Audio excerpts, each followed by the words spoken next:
Hello everyone, this is your friend from Naruto Audio Fanfics, and we are back once again with a brand new fanfic. Which is what if Naruto Uzumaki was betrayed and left to die, but returned as something far more dangerous? Dark Naruto times Hinata Hyuga, Part 1.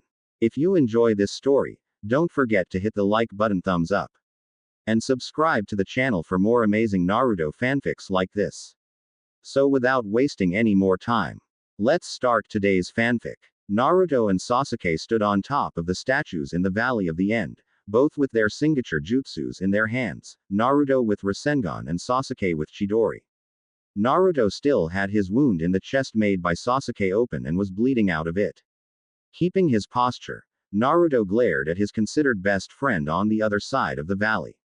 Taking one more moment, both of them launched at each other, their jutsus leading the way until they both clashed into each other, creating a sphere of destruction which caused quakes on the ground and made the water that was flowing vaporize.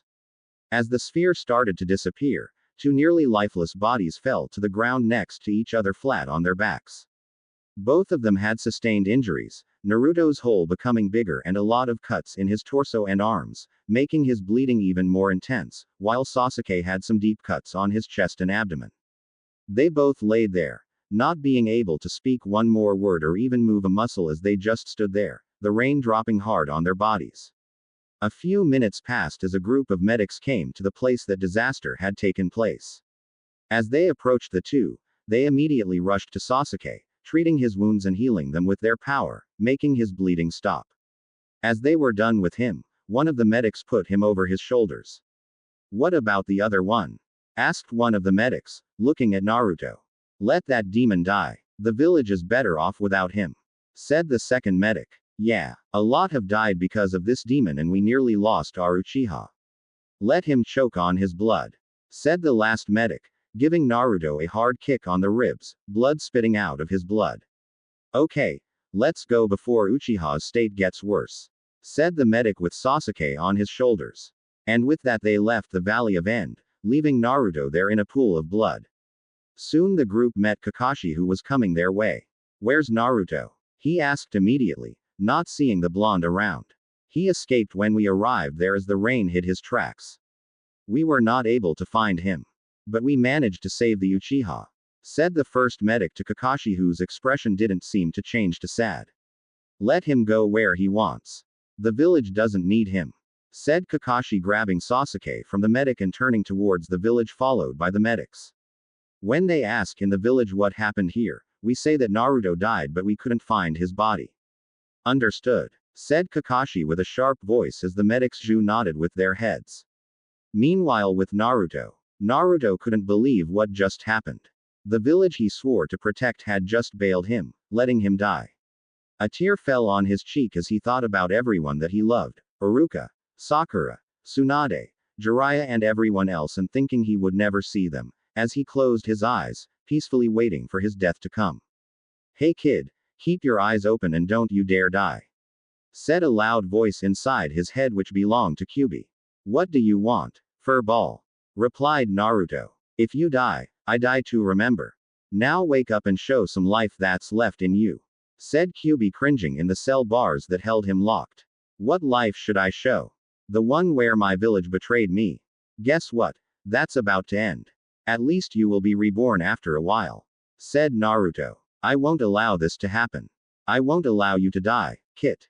After this, you owe me big time," said Kyuubi as he started pushing all his chakra through the bars and into Naruto's body.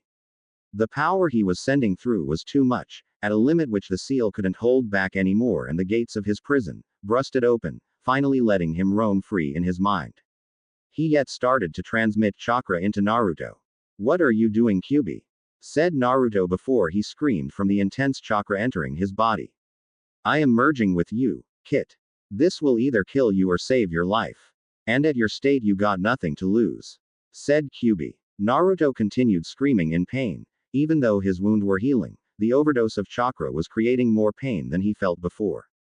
Soon after, the chakra stream ended and the Kyuubi was now shrinked at a point he looked more like a dog than a mighty creature. After a few moments, Naruto's body started to move again as he got up on his feet. Taking a look at his body, he realized that the merging had caused some changes on him. He was now a bit taller than he was before, and his muscles were more defined now and more filled. Walking to a puddle of water, he took a look at his face. His hair was now darker in a shade of red, not completely red like Gaara, but a shade of orange and red. His eyes were dark blue and his fangs stood out more. He touched his face to prove that it was real. "Kyuubi, what did you do to me?" asked Naruto. "I saved your life. You owe me a big honor after this," said the Kyuubi. "Anyway, we should get back to the village," said Naruto as he started walking. "We can't go back there. At least not yet," said Kyuubi, making Naruto stop. "What do you have in mind?" said Naruto. "First you should train in your new body and powers and get stronger. I will personally train you and we will go back there when you will be ready. But until then you do and act as I say," said Kyuubi sharply. "Where do we go now?" said Naruto. "Follow my direction and I will show you a place where we can live and train in peace," said Kyuubi. With that cleared, Naruto grabbed his headband with the Konoha sign on it. Grabbing a kunai, he drew a line across the symbol and put it on his forehead. He followed Kyuubi's instruction and started walking the way he was told to. Konoha gates. Kakashi and everyone else from that mission returned to Konoha, where they were awaited by a large group of doctors and ninjas. As soon as they got inside the gates, the doctors rushed, grabbing everyone injured and putting them into carts, dragging them to the hospital. Kakashi put Sasuke on a cart, which Sakura escorted to the hospital with a smile on her face. Immediately in front of him appeared Tsunade and Hinata. "Kakashi, where's Naruto?" demanded Tsunade from Kakashi. "I am sorry, Lady Hokage. We lost body was nowhere to be found and there were no signs from him, expect a large pool of blood," said Kakashi. Tsunade's eyes watered with tears as Hinata immediately lost it and fainted, falling to the ground lifeless with only one sentence leaving her lips. "Naruto is dead. Kyuubi, are we there yet?" said Naruto after nearly a day of just walking the directions that were told by Kyuubi. "We are nearly there. Now all you need to do is walk across this small sea here," said Kyuubi as he laid down on the floor of Naruto's mindscape for a nap. "Why would I walk across a sea?" said Naruto, taking his first steps on the water. "Because I said so," said Kyuubi as he closed his eyes. Naruto just sighed. He complied and continued his journey. After a few more hours, he finally saw land on the horizon. Being bored of walking, he rushed it, running ahead to his destination. In a matter of minutes, his feet were on solid ground as he inhaled the air. "Wake up, Furball. We are here, I think," said Naruto, waking the beast up. "Yeah, so it seems. Now it's time to begin," said Kyuubi, getting full awake and doing some stretching. He flashed a smirk as he succeeded in bringing Naruto right where he wanted him. 3.5 years after Konoha. A figure with a hood covering his eyes and a long black coat around his body, without being noticed by the guards at the gates, entered the village of Konoha. Keeping a low profile, he wandered around the streets of Konoha, noticing that very little had changed, but the faces of the villagers looked happier than the last time he was there. Keeping walking, he reached his favorite attraction in the whole village, Ichiraku's ramen stand. Chuckling a bit, he kept walking, not thinking it was the right time to stop there. Soon after that, while he was walking by a bar, his eyes caught a familiar yet still unfamiliar face.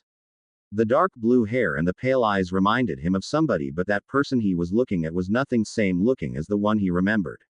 He also noticed that in the booth she was standing were a couple of empty sake bottles and she was filling her cup with more. He decided to approach her, pushing the bar doors and entering it. He soon made his way to that specific booth. "You mind if I join you?" said Naruto to the girl. "Sure. Have a seat," said the girl, pointing at the free place across her. "Thank you," said Naruto, sitting down. "So what bring a stranger like you to a shitty place like this?" said the girl, downing yet another cup of sake. "Just some business I have to take care of," said Naruto, grabbing the sake bottle and filling a cup for himself. "Whatever you have to do here, finish it fast and leave this place. This place is as corrupted and as bullshit as it gets," said the girl to the hooded stranger. "And what makes you say that? You could just be drunk from all the alcohol you consumed," said Naruto as he took another shot of sake. "I say it because this village killed the one person I loved with all my life. And they just forgot about him, Like he was garbage, while he spent his life protecting this village. Said the girl, sadness and anger taking over her body. I'm sorry to her that. But who was that guy you loved? Asked Naruto curious. His name was Naruto Uzumaki. Said the girl loud enough to earn looks from the others at the mention of that name. Naruto was taken back by this statement. He thought everybody hated him in this village, yet here was a girl who loved him. And if you don't mind, could you tell me your name? Said Naruto, wanting to conclude his thoughts about who this girl may be. My name is Hinata. Just Hinata. I no longer have a surname, so don't ask. Stated Hinata. Now everything came to place in Naruto's mind. The woman that loved him all the time was the heir to Hyuga clan, Hinata Hyuga. But why would she love him of all people? Leaving some cash on the table for the drinks, he grabbed her hand and with a bat of an eye, they were far away from the bar and into a forest. Hinata took a defensive position immediately, as the man in front of her did nothing but just walked straight to her, his hands up. Relax, I am not here to hurt you. Said Naruto as he slowly approached her. Then why did you bring me here? The only logic possibility is to kill me. Said Hinata, her stance wobbly from all the alcohol. If I wanted to kill you, what makes you think I wouldn't have done it already? I promise I won't do anything, but first let me get this alcohol out of your system. Said Naruto. And how would you do that and why? Said Hinata. Because I want you to be sober for what I will tell you. And I would do it like this. Said Naruto, teleporting behind her and pressing a point on her back with a bit of force, making her throw up immediately. When she was done puking, she stood up, whipping her mouth with a handkerchief. When she was done, she stood straight and looked at the mysterious guy. What do you want to tell me now that I am sober? Stated Hinata. Instead of talking, he pushed his hood behind and undid the button of his coat, letting it fall to the ground. Do you recognize me? Said Naruto as he pushed his arms wide open, flexing his muscles. Hinata took a look at the guy. His hair was dark orange, his eyes were dark blue, but they looked very familiar to her. She moved lover, seeing 3 whisker marks on each of his cheeks. She in all of her life knew only one guy with those whisker marks, but it couldn't be him. He was dead. You look like the guy the first loved, but you can't be him since he is dead. Just who are you? She said, looking at him. Maybe this mark will tell it for me. Said Naruto, lifting up his shirt, showing a spiral seal on his stomach, standing on top of his hard muscles. It can't be. No. No. No. This is an illusion of my mind. You are dead. I have gone crazy. My mind is playing tricks with me. Said Hinata, grabbing a hold of her head and falling on her knees. This is no illusion, Hinata. It's really me. I am Naruto Uzumaki. He said, putting his hands on her shoulders and pulling her close to him. Feeling her sob on his shirt, he moved his arms around her, rubbing her back as she continued crying on his shoulder. After some time, she stopped and lifted her face and looked at him. Why didn't you come back immediately? She said, her eyes red from crying. If I came back that time, the ones who left me for dead would have finished their job on me. He said, holding her close. But where have you been all this time? She asked yet again. I was training at a place far away, which I learned that belonged to me. Said Naruto. It doesn't matter anymore. You are back. She said, hugging him back. I won't be here for long. I will leave as soon as I finish my job here. But when I leave, would you do something for me? Said Naruto, lifting her chin to be face to face. I would do anything for you. She said, confident. I want you to come with me, to the place where I and some other people like me live. Said Naruto, caressing her wet cheek from her tears. I will gladly come. This village screwed with me too, not just with you. And not just because of that. She said, snuggling on his neck. Thank you, Hinata, for agreeing to it. He said, looking her in the eyes. And for loving me. He said, leaning to her, until their faces were just a millimeter apart. They stood like that for a bit until they both leaned at once, their lips locking on a simple yet passionate kiss. Their kiss continued, as Naruto moved her bangs from her face, noticing something he wished he didn't. He immediately stopped the kiss, moving away just to look at her, as she hung her head down. Where did you get that? Said Naruto, his fists clenching in anger. After your death, I was broken. I had no power for training or fighting. My father started beat me to make me train harder, until I hit him back once and decided to leave the clan. In order for me to leave, they sealed my Byakugan with the birdcage seal. Now I have no surname and I can't use my Byakugan," said Hinata, her eyes watering again. "I will kill that bastard. Along with everyone that had a finger on leaving me there.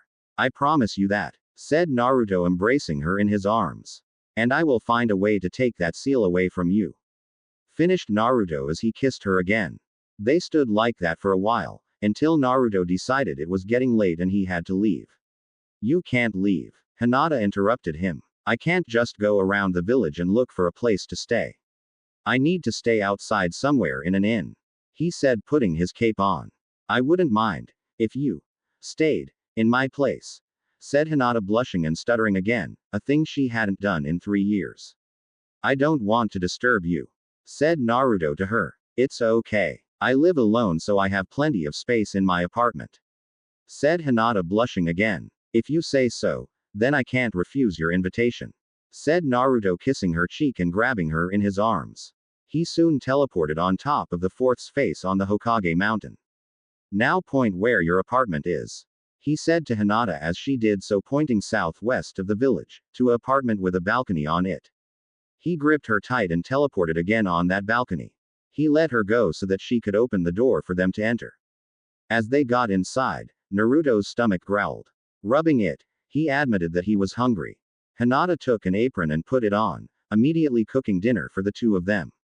As she was cooking, he took permission from her to use the shower. After he took a long shower, the food was already finished as he got out of the bathroom with a towel around his waist, leaving his upper body exposed. When he walked into the living room, he got the attention of Hinata as she blushed red, staring at his perfect muscles. But what surprised her was that he had several kanji writings on his arms and chest which seemed to be connected to each other in a way. She shook her head from those thoughts, and after Naruto got dressed, they ate their meal together. It was now late and it was time to go to sleep. They were thinking on how they were going to sleep until Naruto spoke.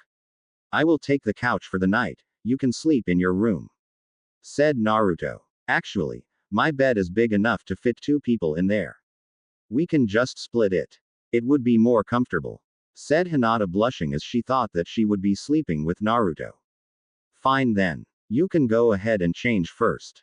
I will wait here till you give me a signal that you are ready," said Naruto as he sat on the couch leg. "Okay, I will," she said, and she got inside her room, closing the door behind.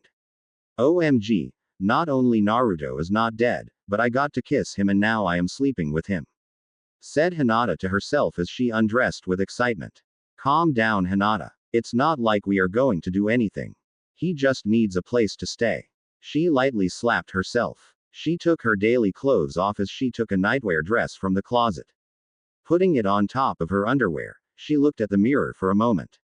Doing her hair a bit, she blushed tomato red as she moved her hands behind her, undoing her bra and pulling it away, placing it at her dresser. She soon opened the door and let Naruto, who had already changed in shorts and a tank top. As the door opened, Naruto got a look at Hinata, whose body was on clear view to him. Turning to the side, he cleared the nosebleed that was caused by this view, while fighting an erection from rising. Hinata got into the bed first, covering her body with covers as Naruto followed her, getting on the other side of the bed, right behind Hinata. As he turned to face her, Hinata kept her back towards him. He started closing his eyes, when he felt her getting closer to him, snuggling between his arms. Cracking a smile, he pulled her closer, wrapping his arms around her and giving her a kiss on the cheek. "Good night, Hinata," said Naruto. "Good night to you too, Naruto," sighed in happiness Hinata as she closed her eyes to sleep. Not taking long, Hinata was sound asleep with a happy face on her, but Naruto on the other hand couldn't sleep. He was thinking all the time about a plan on how to find out who had a hand on his betrayal and how to take the birdcage seal away from Hinata. Naruto was the first to wake up. He opened his eyes, recognizing the different surroundings around him. He felt weight on his chest. Looking down, he saw Hinata, her head on his chest, sleeping calmly and seemed happy. Swiftly pulling a pillow under her head, he moved away from the bed, leaving the bedroom, moving to the living room. As he got dressed, he decided to thank Hinata for her hospitality and decided to cook her breakfast. With that, he moved to the kitchen and got the materials he needed. He started cooking. After 1 hour, Hinata opened her eyes, finding the place where Naruto used to be last night, empty. Only a pillow instead of him. She got up wondering if all that happened yesterday was just a dream for her. Thinking that it probably was, her face saddened and she was about to break down, when her nose picked up a good smell coming from the kitchen. She got up, following the scent which led her to the kitchen, where she found Naruto putting the dishes on the table. She immediately rushed to him, hugging him from behind tightly as she didn't want to let him go for a second more. "Good morning, Hinata," said Naruto. "I decided to cook as a thank you for last night. I thought yesterday was a dream when I didn't find you near me. I was scared I lost you again," said Hinata, tightening her grip around him as her eyes started to water. "I won't leave you again, Hinata. I promised you that," said Naruto, turning around and looking at her. "Now stop crying and let's eat.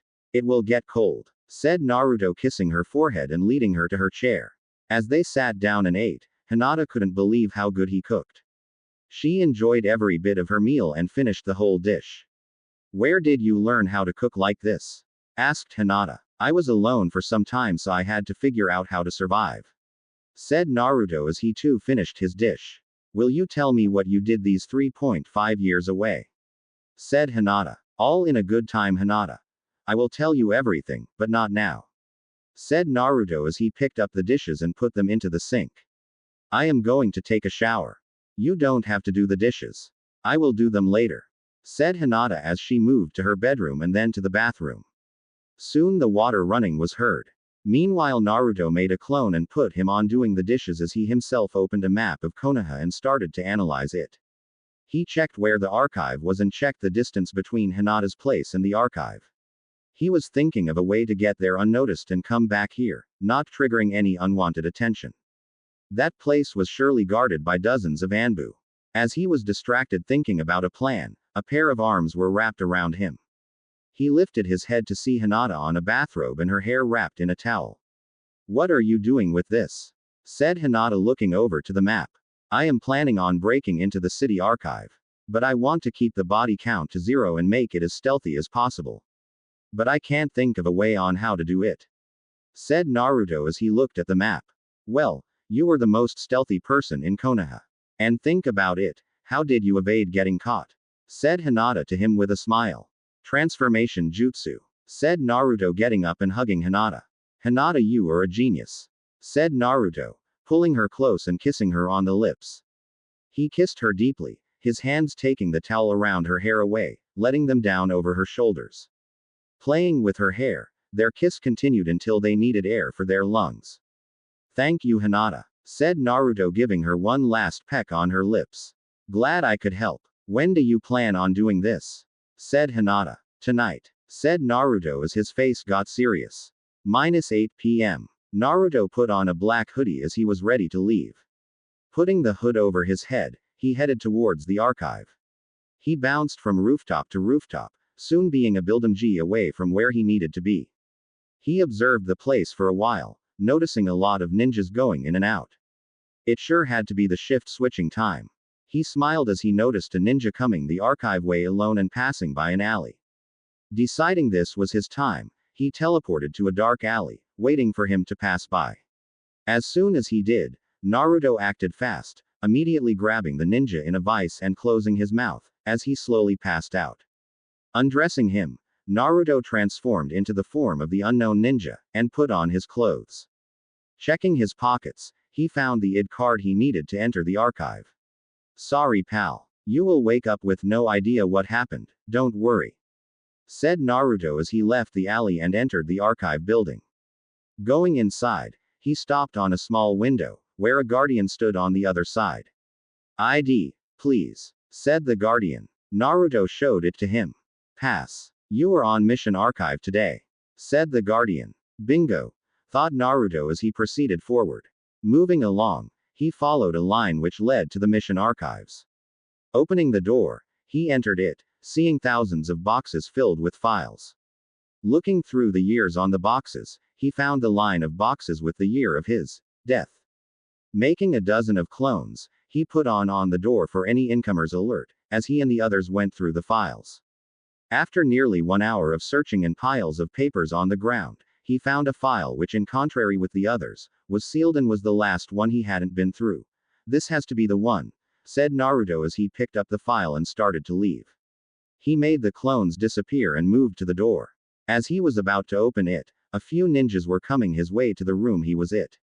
Left with no choice, he teleported away to the alley. He had knocked out the ninja. Putting the clothes off and throwing them on top of the ninja, he transformed back to himself and fled the place with speed right after he heard an alarm hit the place.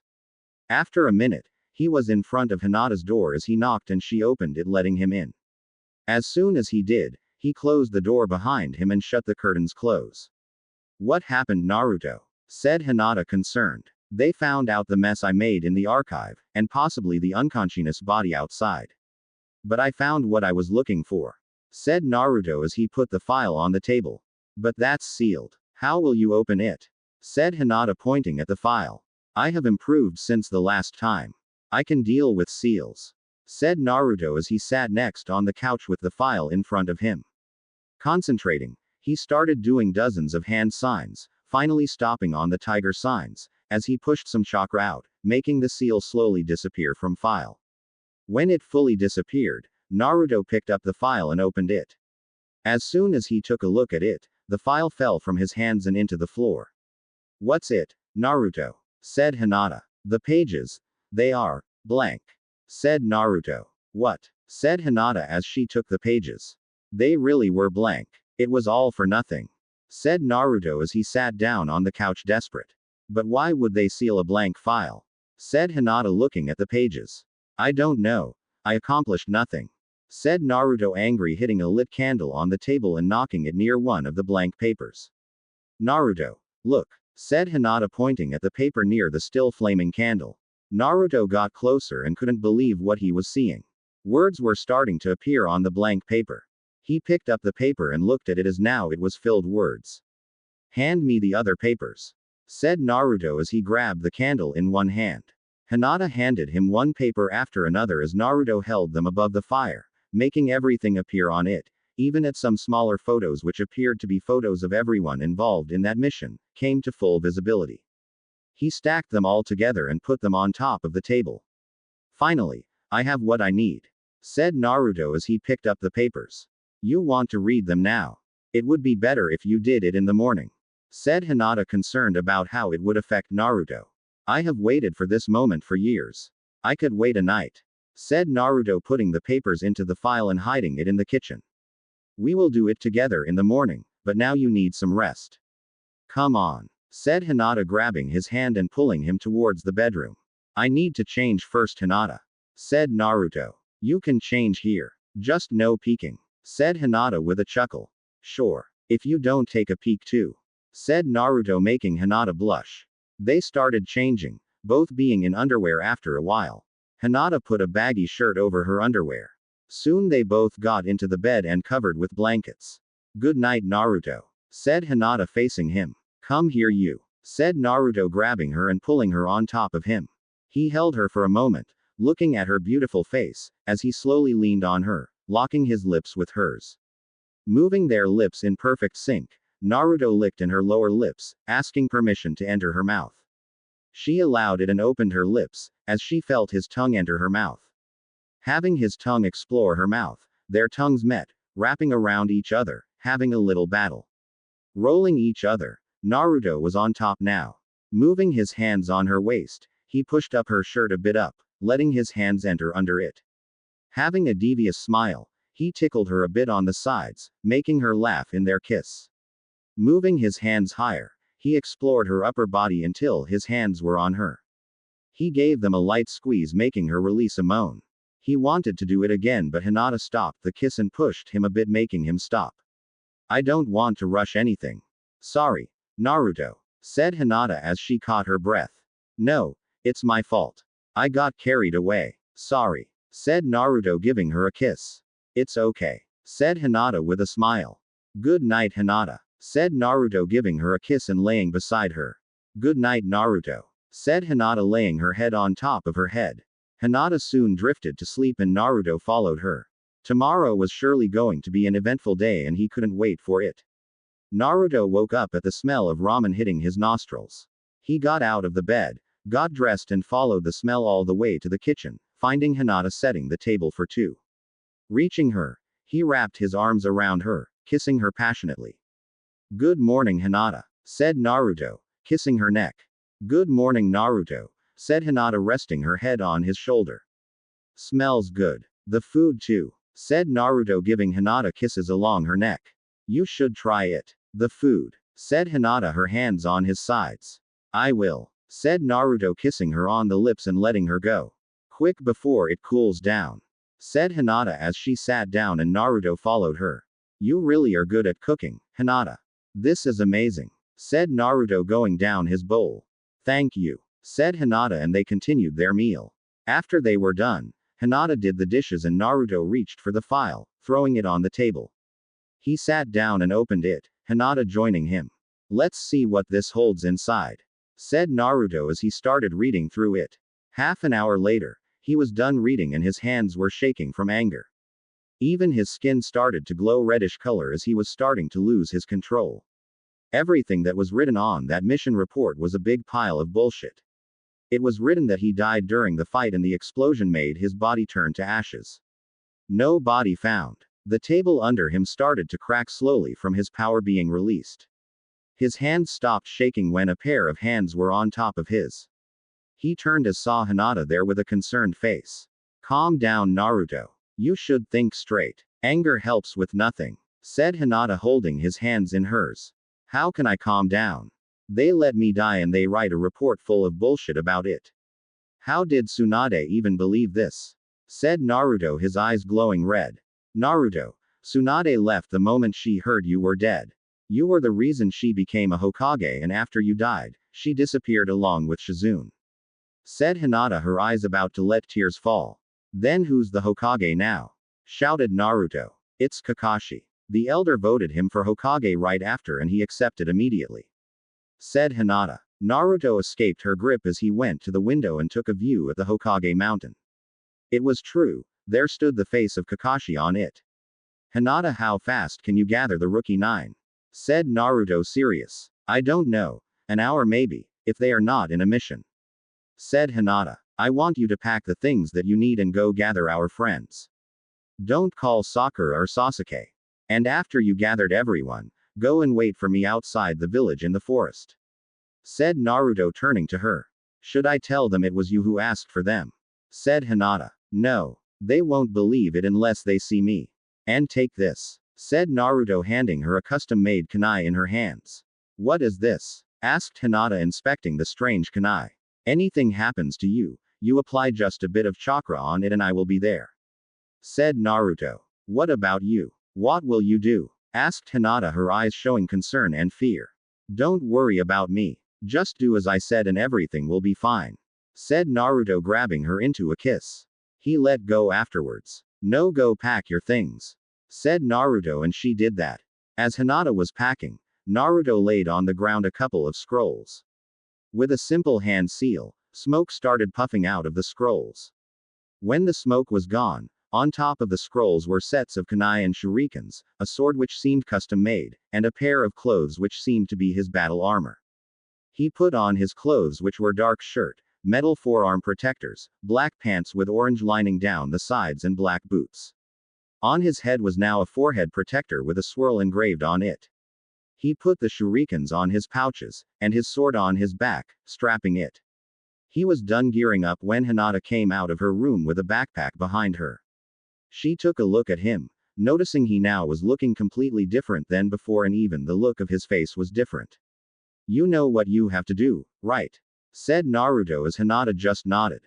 "Good. Now go. I won't do anything till you are out of danger," said Naruto, kissing her. "Just don't leave me again. I can't take it once again," said Hinata, her eyes full of tears. "I won't leave you, Hinata. I will be back to you. I promise," said Naruto, kissing her passionately. "Now go," said Naruto, and Hinata left the place. "Hey Kyubi, are you still sleeping?" said Naruto. "Now I am not. What do you want?" replied Kyubi, annoyed for being waken up. "I need you to stay sharp in case things get hairy," said Naruto. You got it. I will be here, said Kyuubi. Okay. We start in 1 hour, said Naruto as he sat on the couch. With Hinata, she walked the streets of Konoha, wanting to do the thing Naruto had told her to do. Right now she was making her way to Kiba's house. She wanted to call her teammates first. She soon reached her destination, knocking on the door, and soon Kiba opened the door to her. Hey Hinata, what's up? Said Kiba leaning on the door. Kiba, I need you to do something for me. Please go call Team 10 and go wait with them in the forest outside the village. Said Hinata to him. Sure. But what's going on? Said Kiba. I will explain everything when we meet there with the others of Rookie 9.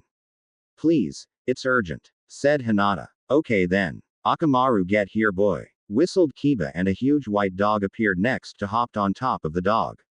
Whatever it is Hinata, I believe in you, said Kiba as he leapt across and left to call the members of Team 10. And with that she left to call Shino and the members of Team Guy. 1 hour later, Naruto was sitting on the table, his fingers tapping on his lap as he waited. He continued his monotone action until Kyuubi spoke to him. Hey kid, I can't sense the chakra of that girl anywhere near the village. She must have gotten out already, said Kyuubi with a smirk. Finally, now it's time to get to work. You ready for a show, Kyuubi? Said Naruto with a smirk. Always, said Kyuubi with a huge evil smirk.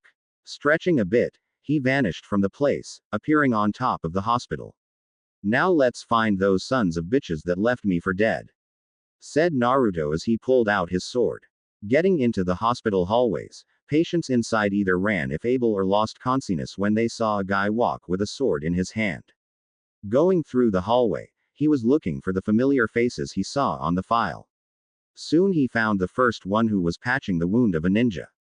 Smirking, he rushed forward, hitting the ninja behind his neck and making him pass out.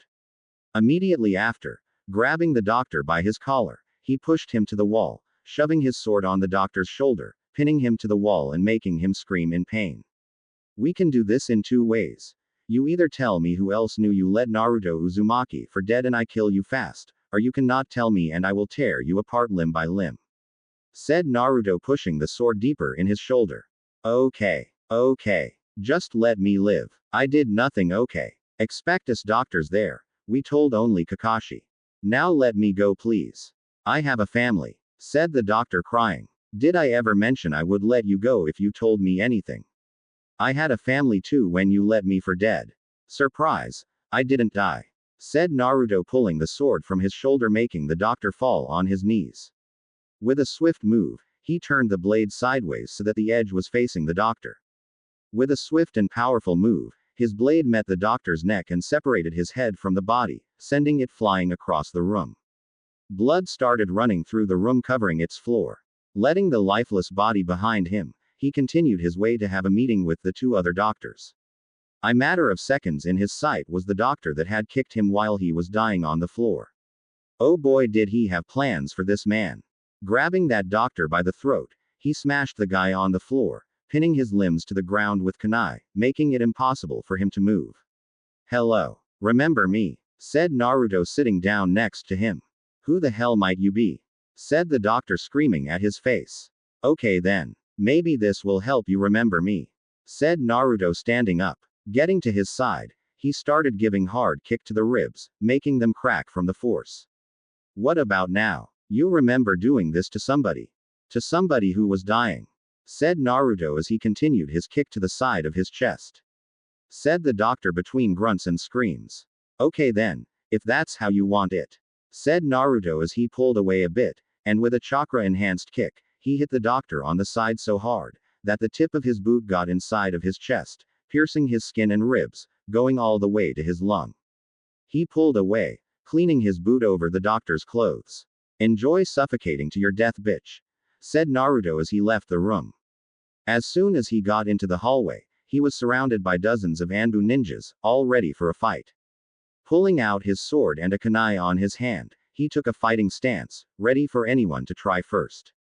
Soon after, Anbu started launching towards him. The first wave of Anbu came towards him, as he didn't even flinch from it, going after them, with a direct pierce from his sword, taking out the first ninja. Throwing the kunai behind him, he hit bullseye, hitting a ninja on his mask, breaking it and putting the kunai right on his forehead. As he was pulling the sword away from the guy, two others tried attacking him, both going to the side with before the blades could touch his skin. He teleported away, both of the ninjas shoving their blades into each other with a deadly blow. As the others searched for where Naruto had teleported, they found him at the beginning of the hallway, facing every one of them. "You guys are not worth my time. Let's end this," said Naruto, grabbing his sword with two hands. "Wind style, slashing cut jutsu," said Naruto, taking a horizontal whip with his sword, sending a wave of air through the hallway and through the walls, cutting everything in half except a few that dodged it. As the blood took over the hospital, he walked towards the survivors, slicing their throat with a kunai, leaving only one of them alive. "You will send a message to your Hokage for me. Tell him that I am alive and that I will come for him," said Naruto, holding the guy up by his throat. "You understand me?" shouted Naruto to the guy, getting only a nod from him. He released the guy and he immediately started running towards the Hokage tower. "Okay then. How about we reunite with Our Lady, right Kyuubi?" said Naruto. "Nice bloody show you gave me, kid. I only wished it was longer," said Kyuubi, going back to his sleep. "Yeah, I wished that too. It would have been some good exercise for us," said Naruto. Putting the sword behind his back, he took a breath and teleported away to meet with Hinata. With Hinata, into a clearing in the forest, stood the Rookie 9 along with Team Guy, missing Sasuke and Sakura with them. Hinata and her team had managed to gather everyone in here. Lucky for them, they were on mission breaks. "Tell me, Hinata, what are we waiting for here? It's getting troublesome," said Shikamaru, rubbing his head. "You are waiting for me," said a voice coming from a foreign person who walked to them. "And who might you be?" said Ino, not knowing who this guy was. "Wait a minute. I haven't sensed this smell for over 3 years. It can't be," said Kiba as he sniffed in the air. "Hello everyone. Seems you have kinda forgotten about me," said Naruto with a smile. "But you were supposed to be dead." "How?" said Kiba, who was now certain for the smell. "And that's why I gathered you all here," said Naruto with a smile. "Okay, we are listening," said Neji, crossing his arms. "I have a suggestion for all of you. I won't push you to it if you don't want to accept it," said Naruto, getting a serious look from everybody. "I want to invite you all to come and join me into leaving this place for good. This village let me die in there and reported me dead. On top of all of that was your actual Hokage Kakashi. So if you want to go back in the village and serve a traitor, then feel free. But if you are tired of getting shit from this village, then accept my offer and come with me, to my place," said Naruto as he put an arm around Hinata. "Hinata has already chosen to join me," he said, finishing his small speech. "I accept," said Neji, making everyone turn towards him. "The clan and this seal in my forehead have become the death of me. I can't stand being in a lower class in a clan," said Neji. "Good. I can take care of that seal as I will do with Hinata's." "Anyone else?" said Naruto. "I will join you too. I could help your place with armory and weaponry," said Ten, joining the side of Naruto. "Count me in. I am tired of having my mother growl at my face all day." "Count him in too," said Kiba, pointing at Akamaru. "I am in. You will need someone smart in there, won't you? It's going to be troublesome," said Shikamaru as he got next to Naruto. "I am in too. I can't let these girls alone in there, and I have little knowledge in medical stuff," said Ino. "Sorry, but I will pass," said Shino as he started walking away. "If I leave this village, then I would be as much of a traitor as the one ruling us. I will pass too. I want to spend my power of youth training with Guy Sensei." "Sorry guys," said Lee, leaving the place in a dynamic leaving. "I will pass too. I can't leave my parents and my clan yet. Sorry," said Choji, walking away from the group. "Okay then. With that cleared away, now I want you all to hand me your actual forehead protectors," said Naruto. Everyone did just that, throwing their forehead protectors in front of his feet. "Now you are no longer shinobi of Konoha," said Naruto, engraving a line across the Konoha symbol. "Now what?" said Kiba. "Now, everyone grab a hold of each other and be in touch with me," said Naruto as everyone grabbed each other's hand all the way to Naruto. As everyone was linked, with a quick hand sign, they all disappeared from there, leaving nothing but a bunch of forehead protectors. A moment later, Everyone was in a complete different location now. In front of them stood a large gate with a swirl symbol on it. Pushing the gates open, inside stood a hidden city, with beautiful building and full of plants and trees. And by the looks, it seemed to be habituated by other people expect Naruto. Everyone, welcome to Uzumaki Island, said Naruto with a grin, holding Hinata close to him. It's beautiful, said Ino with her eyes blazing with stars. So this is where you have been all this time, said Shikamaru with a smile. Awesome, said Kiba. Come on, let's go meet everyone, said Naruto as he led the group into the city. Naruto along with his friends walked towards the village center, walking through a few shops along the way until they reached a clearing in the middle of the village. It had a huge fountain in the middle of it, and a bell it there, hanging from a post. Leaving the others, Naruto got to the bell, giving it a hit to the side once, sending a loud sound around the village. What was that for? Asked Kiba, closing his ears with his palms. We use this bell in case we want to meet or there is an emergency. For a gather we ring it once, emergency is twice and 3 times as for in case of an attack. Explained Naruto to the others. Have you ever rang it 3 times? Asked Shikamaru. Not yet. Anyway, here they come, said Naruto as he noticed them come. A few seconds later, over a dozen of people were at the village center, a few of them familiar to the group. So I see you succeeded, said a guy with red hair and no eyebrows. Don't tell me you doubted me, Gaara, said Naruto with a chuckle. We don't. But we didn't know you were bringing friends, said a girl with green hair. Things got a bit complicated, Fu. I suggested them to join me and they did. They might be the only ones not corrupted in that village, said Naruto. Anyway, let me introduce you to them.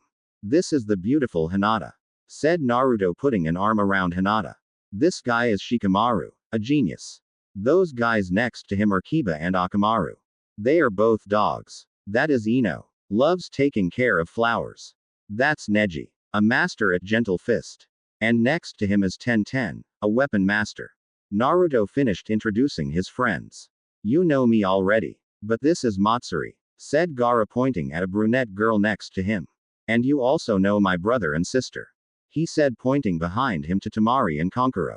My name is Yugito Ne, Jinchuriki of 2 tails, said a girl with blonde hair and dark eyes.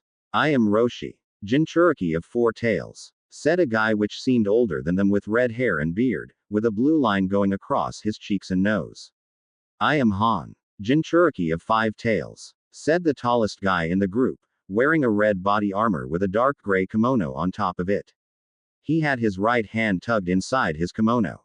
I am Utakata, Jinchuriki of 6 tails. And this is my student Hotaru, said a tall, thin guy with brown hair and eyes, pointing at a girl next to him, who had blonde hair and brown eyes. My name is Fu, 7 tails Jinchuriki, said a girl with green hair and strange orange eyes. She seemed to be the youngest of Jinchuriki. And I am Killer B, Jinchuriki of my 8 tails, said a strange guy making rap moves. He had white hair and had sunglasses on. On his cheek was a tattoo of 2 bull horns. Naruto, isn't there a Jinchuriki of 3 tails beast? Said Hinata to Naruto. The Jinchuriki of 3 tails died long before and the 3 tails is free. But it's on our side. In fact, right now he swims under the surface of the sea around this village, said Naruto with a smile. How did you gather all the Jinchuriki? Said Shikamaru. I had some help by a pervert master. He had been researching all of the Jinchuriki and knew where they were. I just used my big mouth to convince them to join me, said Naruto with a smile. And where is Jiraiya now? Is he here with you? Asked yet again Hinata. She knew about him when she stalked Naruto as he was training with him. Nah. He likes wandering around the world and do his little research for his books. He just can't stay put in one place. Finished Naruto. With introductions done, the others will help you settle down. Find an empty house and it is yours. There is plenty of space here. If you need anything, you have loads of shops and tradesmen here. Just say that I send you and they will help you, explained Naruto. So we can have a house on our own? Asked Ino. Take one on your own or share it. It's your choice, said Naruto. And with that, everyone started to separate, getting someone with them to help them accommodate in here. As Hinata started to go away too, Naruto grabbed her by her arm. Where do you think you are going? Said Naruto with a smile. To find a place where to live. Said Hinata with a light blush. You will stay with me. I can't let you be alone ever again. Said Naruto, grabbing her in his arms. Leaning forward, he locked his lips with hers for a moment. If you insist, then I can't refuse. Said Hinata with a smile as she kissed him again. In Konoha, sitting on the Hokage chair was Kakashi, with the sole survivor from the massacre in the hospital today. Along with him were the Jonins who had been sensei to the ones who left. All of them were seeking answers. Did you recognize the guy who caused all of this massacre? Asked Kakashi, his hands folded in front of his face. No, sir. I had never seen that guy, not even in the bingo book. Said the Anbu. But why the doctors? There should be a connection to it. Said Shikaku with a thinking face. I can take care of that. I can get inside the doctor's mind and see what happened, even more than that. Said Inoichi, looking at Kakashi. Okay. You have permission to inspect the victims. What's left of them? Said Kakashi. Any lead on why half of Rookie 9 left? Could they have a finger in this? Said Asuma as he lit a cigarette. No way. Kiba and Hinata would never do that. And the technique that was used was wind style. None of that generation have that affinity. Said Kurenai. We will know for certain when Inoichi is done with the corpses. For now, all of you dismissed. Said Kakashi. Everyone left the room, leaving him alone in there. He stood up, taking a view of the village through the window. A hunch told him that this was just the beginning of something large. But he still had no idea who or what caused it. But one thing was for sure, whoever did this would pay for it. Uzumaki Island. Everyone had found a place to stay in with the help of the Jinchurikis there. They had found a 2-story building which were organized very well and stayed to it. None had decided to share since there was plenty of space for everyone in there. Naruto now stood before his house along with Hinata by his side. Turning the knob on the door, he opened it, walking inside with Hinata. Hinata was amazed at how the house looked. Unlike his apartment in Konoha, which was always a mess, this one was clear and everything seemed to be on the place. Also, it was well furnished. Wow. When did you learn how to keep a place clean? Said Hinata as she looked around. I have changed, Hinata. And now I don't let anyone make jokes of me. Said Naruto with a smirk as he grabbed her by the waist and putting her on a sofa. I wasn't making a joke of you. Said Hinata as she was below Naruto. Is that a lie I hear? Said Naruto as he started tickling her sides, making her laugh uncontrollably under him. Naruto. Stop it. Said Hinata between laughs. Make me. Said Naruto as he continued to tickle her. Mastering all the power inside of her, she grabbed Naruto by the sides, putting herself on top with Naruto below her. Smiling, she leaned forward, grabbing his wrists and locking them on top of his head. Smirking, she leaned on the side of his head, blowing hot air on his ear, making his shiver under her. Smiling at that, she leaned, this time locking her lips with his. The kiss continued as Hinata let go of his hands, focusing her hand on the cloth on top his chest as she moved her hands under it, feeling his abs and strong chest under it. Grabbing its hem, she pulled it slowly up, until it was up to his neck, leaving it there for a moment. Wandering her hands over his bare chest, she moved to his as with a smirk, she tweaked them, making him moan in the kiss. Having enough of being the one under, he rolled her to the bottom. Breaking the kiss, he pulled off his shirt, throwing it to the side and focusing on Hinata below him. Launching himself at her, he went for her neck, kissing it, as his hands moved to her shirt, moving it upwards, showing her pale skin to him. Taking her shirt up to her neck, he moved away a bit, taking her shirt off. Looking down, there was Hinata with a blush on her face and her hands covering her half form. He grabbed her wrists, moving her hands away as he kisses her for a brief moment. No need to be shy, Hinata. You are beautiful, he said as he moved down to the collarbone, kissing and sucking on it. Moving his hands to her round orbs, he softly grabbed them in his hands. He couldn't believe it. They were so round and big, yet they were so soft in his palms. He was about to move the last object standing between him and her when. Naruto, get out here. We need to talk.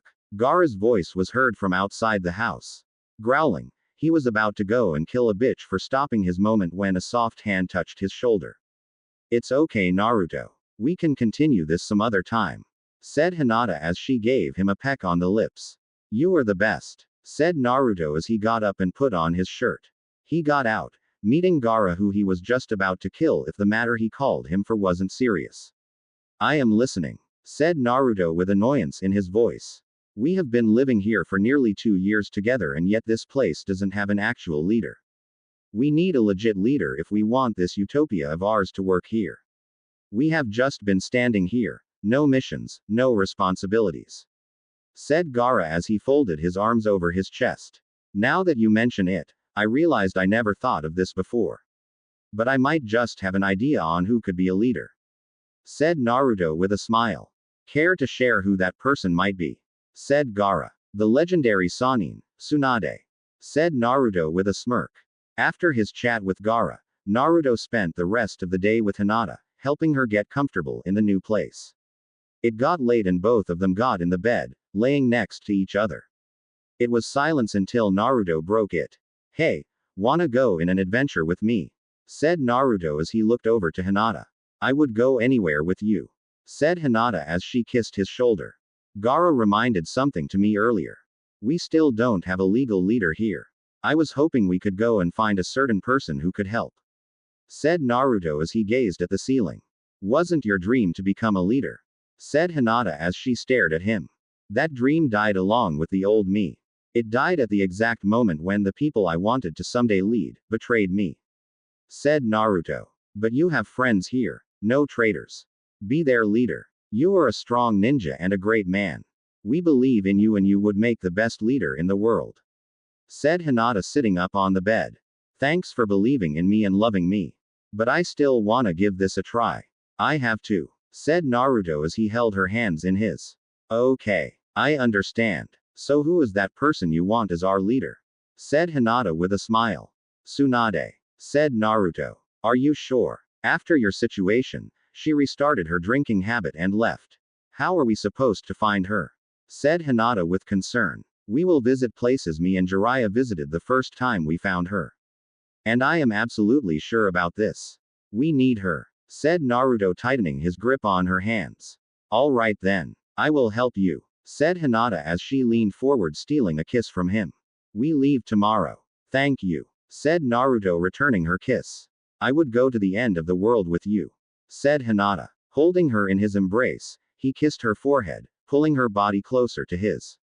Afternoon. Naruto and Hinata were ready to leave the place, each with a backpack on their back with spare clothes. Gaara was with them as he accompanied them to the gate. Take care till I come back, said Naruto with a grin. What am I supposed to do with your friends? Said Gaara, his arms crossed. Train them. They think they are strong but they got much more to learn. Besides, they are your friends too now, said Naruto as he put his arm around Hinata and turned around leaving. In Konoha, Inoichi was just done inspecting the mind of the dead doctors they had found in the hospital the day before. Horror and shock were an understatement to what was going through his body and mind right now. Everything he knew until now was a big lie, and now he knew the truth about everything that had gone wrong these 3.5 years. He had gathered all his friends and they were inside the Hokage office right now where he was going to tell everyone what he had just found out. What did you find out from their minds? Said Kakashi as he sat across him on the other side of the desk. Maybe it's better if I show you all. Words can't describe it, said Inoichi as he gathered chakra and bound all in the room with him. Now all of them were in his mind as memories flashed across them and stopped at a certain one. It was like a big TV screen, streaming memories of a certain person. The memories that were streaming were the ones from 3.5 years ago.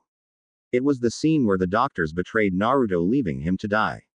They continued all the way to when Kakashi talked with the doctors and told them to not speak a word about this. The memories then went fast forward to the day the person was killed. The person that killed him had been none other than Naruto, the person that Kakashi and the doctors had left to die, and he had come back for revenge. Inoichi ended the stream of memories, bringing them all to the present as everyone had their mouths wide open and anger started to build up inside of them. How could you do that to your student? Do you know what you have done? Shouted Azuma as his cigarette fell from his lips. I don't need to explain anything to you or why I did it. None of you would understand. said Kakashi as he stood up from his chair. Yes, you do. Because of your actions, Naruto has gone rogue, taking some of our best ninjas with him now. Even my daughter. And it's all because of. Inoichi's words were cut as a hand covered in lightning pierced through his heart. As soon as he did that, Root Anbus appeared behind everyone, with a blade to their throat.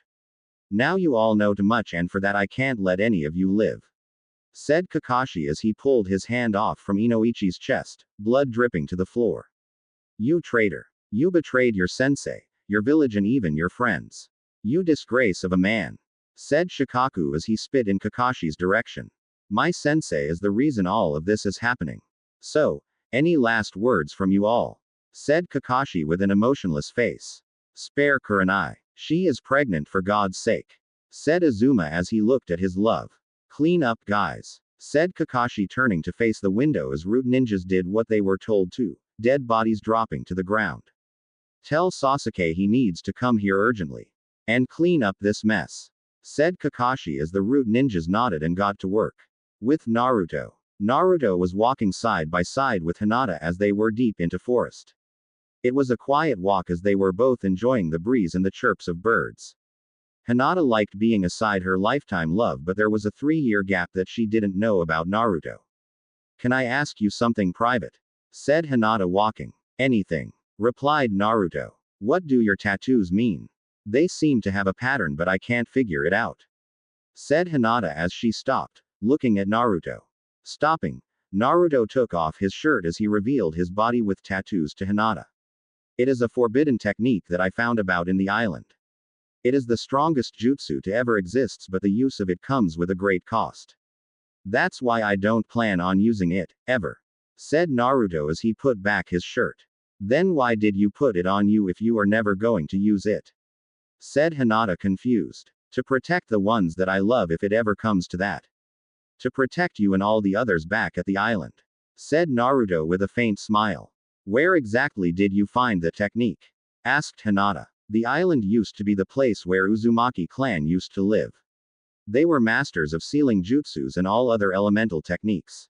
Other countries waged war at them, perishing nearly all the Uzumaki and destroying or robbing everything. Or so they thought. Before the war, the people of Uzumaki built an underground library with every scroll created from the beginning of time till the time they were perished. It is highly sealed and can be opened only by the blood of an Uzumaki. Naruto finished the story, leaving Hinata shocked. What else is there that you haven't told me? Said Hinata. A lot more stuff. But all in a good time, and for now, let's enjoy this lovely day. Saying that, he wrapped his arm around her waist, walking happily through the road, without an idea of what was happening on the other side of the world. Time skipped 3 days. Naruto and Hinata had reached a village and they decided to stay there for some time before moving again to their destination. Naruto had found a hotel and he booked a room for them. They got inside their room where they had a shower each and changed into fresh clothes. Deciding to explore this village, they both got ready and walked out of the hotel, walking hand to hand around the streets of the small village. Doing a lap around the village, they stopped at a restaurant to eat some decent meal. After ordering, they were waiting for their meals until Naruto overheard some guys talking about an interesting matter. Did you hear about the attempt on Hokage's life? I heard he was attacked while in his office, said a guy on the other side of the restaurant. Yeah, I heard about it. I also heard that the ones that attacked him were former friends of him, said a second guy who was sitting across the other. They sure got what they deserved. I can't believe they are still going to give them a burial. I would have let their bodies to rot and get eaten by crows, said the first guy. Yeah, traitors don't deserve better, replied the other guy as he took a sip of his drink. Do you think it's true what they just said? Said a concerned Hinata to Naruto. I don't know. But why would somebody do it now? Said Naruto, thinking of a reason. They said former friends. Kurenai sensei could have been hurt. She was pregnant when I left, said Hinata as her eyes filled with tears. Let me go see what more I can find out from them, said Naruto as he stood up and walked over to the table where those guys were talking. Hey guys, you mind if I join you? Said Naruto, addressing the two. Whatever, said first guy, and Naruto sat down next to him. I couldn't help but overhear your conversation just earlier. You know anything more about that? Said Naruto as he leaned forward on the table. Not much really. All that I managed to find out was that there were 5 people involved in that. Said the second guy as he took a sip of his sake drink. Any reason known why? Asked Naruto. Who knows? Probably a coup. Either way, why do you care so much? Said the first guy staring at Naruto. I have a friend there. Just wondering if something happened to him. Is there any info if there might have been a woman in that attempt? Said Naruto. I think I might have heard something about a female attacker but not sure though. Said the second guy. Either way, enjoy your drinks guys. These ones are on me. Said Naruto with a smile as he put some cash on the table to cover the drinks of those guys. He then walked back to an awaiting Hinata. Sitting down, he saw that their foods had arrived and Hinata was waiting for him with concern and impatience. I didn't learn much. There were 5 dead at the attack and maybe there might have been a female. Not sure though. Said Naruto. What do we do? I need to know if something happened to Kurenai-sensei and her baby. Said Hinata as she was ready to cry again. Don't worry. I will do whatever I can. I promise you. Said Naruto as he took her hands and held them tightly.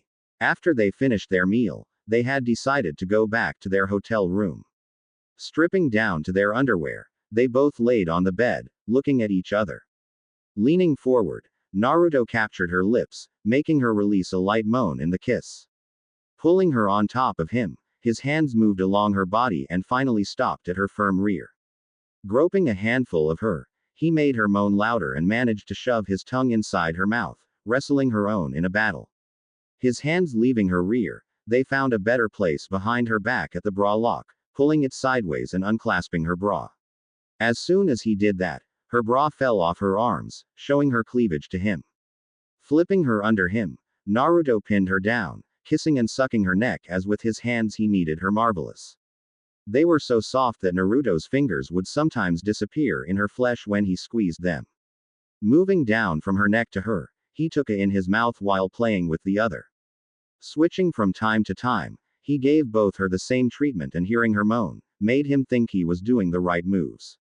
He wanted to please her more so his hands moved further, tugging the sides of her underwear. When he pulled them down a bit, Hinata stopped moaning and with a swift move she was out of his grip and on the side of the bed, showing him her back. Naruto was shocked to say the least so he approached her slowly to see what was wrong with her. As he went close to her, she was sobbing, her eyes full of tears as some had left her eyes and were rolling down her cheek. I am sorry if I did something wrong. You seemed to enjoy it earlier. Said Naruto as he put a hand on her shoulder. You did nothing wrong. In fact, it felt amazing. Said Hinata as she continued crying. Then talk to me. What is wrong? Said Naruto as he turned her around so she would face him. I can't. I just can't. Please. Don't make me talk about it. Please. Said Hinata as she lunged at his chest, crying even more. It's okay. I won't push you to do things you don't want to do. I would never do that. Said Naruto, rubbing her back to comfort her. She continued crying for a few more minutes and when she stopped, she had fallen asleep. Grabbing her, he laid her comfortably in the bed, putting back her bra on place and covering her with the covers. Sitting at the side of the bed, he looked over her as she seemed to calm down in her sleep. What did they do to you, Hinata? Was what Naruto said before he decided to go to bed and join Hinata. Hinata and Naruto had finally managed to make it to the village where Naruto and Jiraiya had first met Tsunade. Their journey to there had been mostly silent because Naruto didn't want to bring up what had occurred a few nights ago. They settled in yet again in a hotel to rest, as the journey had been long and tiring. After they had rested and were refreshed, they decided to go out and start looking around for a certain blonde. The first thing that came in their mind about where to look for was gambling places. Walking hand by hand, they reached at the first gambling site. Passing through the security, they were inside where a lot of old men were gambling, with whores around their arms. Naruto looked around, seeing no sign of Tsunade. He decided to approach a guy who was surrounded by security and was alone at what seemed a blackjack table. Walking slowly towards him, he was stopped by security. I just want to talk to the boss here. Said Naruto. Security looked at the boss and with a nod from him, Naruto was let to pass along with Hinata. What do you want, brat? Can't you see I am busy? Said the boss as he smoked a large cigarette. I need some information about a certain person. I am sure you could help me with that. Said Naruto as he stood in front of the man. If you need help finding someone, then go to the authorities. I am no police or helping organization. Said the man taking a breath from his cigarette. So if you are not gonna help me, then how about we do some business? Said Naruto sitting down on a chair near the table. What do you suggest? Said the man as he leaned forward. How about a game of blackjack? I win, you give me the information I need. I lose, I become your bodyguard for life. Said Naruto as Hinata looked at him strangely. Why would I need another bodyguard? I already got plenty skillful ones. Said the boss pointing at a bodyguard to take Naruto out of there. As the bodyguard tapped on Naruto's shoulder, Naruto grabbed him by the back of his head, smashing his skull on the blackjack table. You have quiet the weak security. You would need a ninja security like me. So what do you say? Said Naruto as he straightened on the chair. All right, young man. But be noticed, I didn't become the boss for no reason. No one has beaten me in blackjack. Said the boss. I will take my chances. Best out of 3. Said Naruto and the man just nodded and called for a dealer to do his job. The game started and the dealer gave them each 2 cards, on flipped backwards and one showing. The boss had a showing jack and Naruto had a showing ace. It was Naruto's time to either hit or stay. Flipping his backwards card, it was a 6. Having a 17 now in his hands, he decided to stay. Having the jack, boss flipped his other card showing it was a 5. Being in disadvantage, he was forced to hit. Getting another card from the dealer, he flipped it, seeing it as a 7. Now his total was 22 and he was busted. Now it was 1-0 for Naruto. Luck hits everyone sometimes. We still have 2 more games, so don't get your hopes up yet. Said the boss, discarding the former cards and receiving new ones from the dealer. Naruto had a 2 upwards and the boss had a 4 upwards. Going first, the boss flipped his other cards, it being a 7. Smirking, he called a hit from the dealer. Receiving his card, he flipped it, it being a king. He had just hit blackjack, winning the round. Like I said, kiddo, your win was just luck. Said the boss as he smirked. We'll see about that. Said Naruto as he smiled. The third and final round had started, both receiving their cards. Naruto had a queen upwards and the boss had a 9 upward.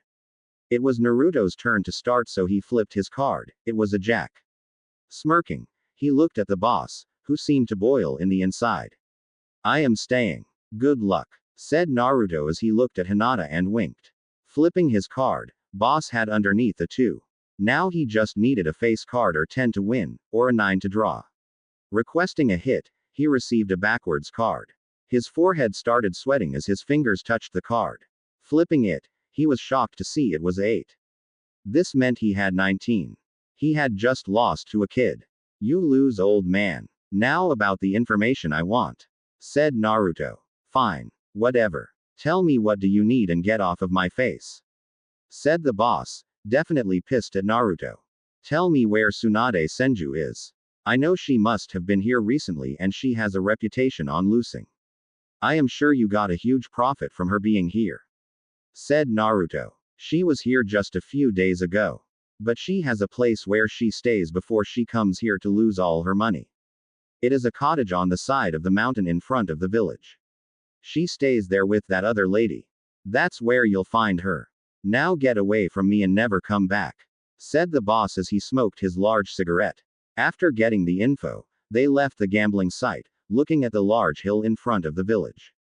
You up for some mountain climbing? Said Naruto to Hinata with a smile. Sure. Try to keep up. Said Hinata, knowing she was deeply wrong and she had not even close the size of stamina Naruto had. Oh, getting a little now are we? Said Naruto. I have a better idea. Said Naruto as he sat in front of Hinata. How about I try to do it with you on my back? Said Naruto, smiling widely. I can walk, you know. Said Hinata as she crossed her arms in front of her chest. I know. But you wouldn't want to get tired now, would you? Said Naruto, knowing she wouldn't make it to the top. All right. If you say so. Said Hinata as she leaned on Naruto's back, wrapping her arms around his neck as Naruto got a hold of her thighs with his hands, keeping her in place. They started climbing the hill, and after some time, Naruto had already made it to the middle of it, following a walked path. "Hinata, can we talk for a moment?" said Naruto as he continued to walk. "Yes. What about?" said Hinata as she leaned her head at his temple. "What did they do to you? Why did you act like that nights ago? I know this is a sensitive matter to you, but please talk to me. I deserve to know," said Naruto as he stopped walking and put her down on the grass, sitting alongside her. Hinata already had tears in her eyes ready to release. "It happened 2 years ago. It was the daily scolding and beating by my father. He kept calling me weak and worthless. As he was beating me, he took away my position as heir for the clan," said Hinata as she was sobbing. "Let it all out, Hinata. I am here for you," said Naruto as he took her in his arms. After that, he wanted to make sure that there would never be any weak Hyugas from his bloodline. "So he took a kunai and he stabbed me. In my womb," said Hinata as she was crying aloud now, her tears streaming down her cheeks like waterfalls. Pulling her head into his shoulder, he held her as she cried her pain away, while he too had started filling his eyes with tears, feeling the pain Hinata had inside of her. I can't have children, Naruto. I won't be able to be a mother," muffled out Hinata as she continued crying. "We will fix this, Hinata. I promise. We will fix it together," said Naruto, rubbing her back and her hair, trying to comfort her the best he could. Staying at the same position for almost an hour, Hinata had managed to calm down. She stood up, rubbing the leftover tears away from her red eyes. "Come on. We have a Sannin to find," said Hinata as she forced a smile. "Are you okay now? We can rest more if you need it," said Naruto as he stood up too. "I'm all right now. We can move on," said Hinata. "Okay then," said Naruto, walking beside her. Almost 1 more hour of walking along the path, they finally reached the cottage they were searching for. It had vines creeping at the side of the walls, and some people would count it as an uninhabited place, but a small light coming from the window showed that people lived in this place. Looking at Hinata then back at the cottage, he went to the door and knocked on it. It took a few seconds and the door opened, showing a young woman with 2 blonde ponytails and a gem-like tattoo on her forehead. As soon as Tsunade laid eyes on the people in front of her, a vein appeared on forehead as she threw a quick jab, sending Naruto flying through the trees and stopping at a large log. She lunged straight forward to him, landing on top of him as she started beating the life out of Naruto.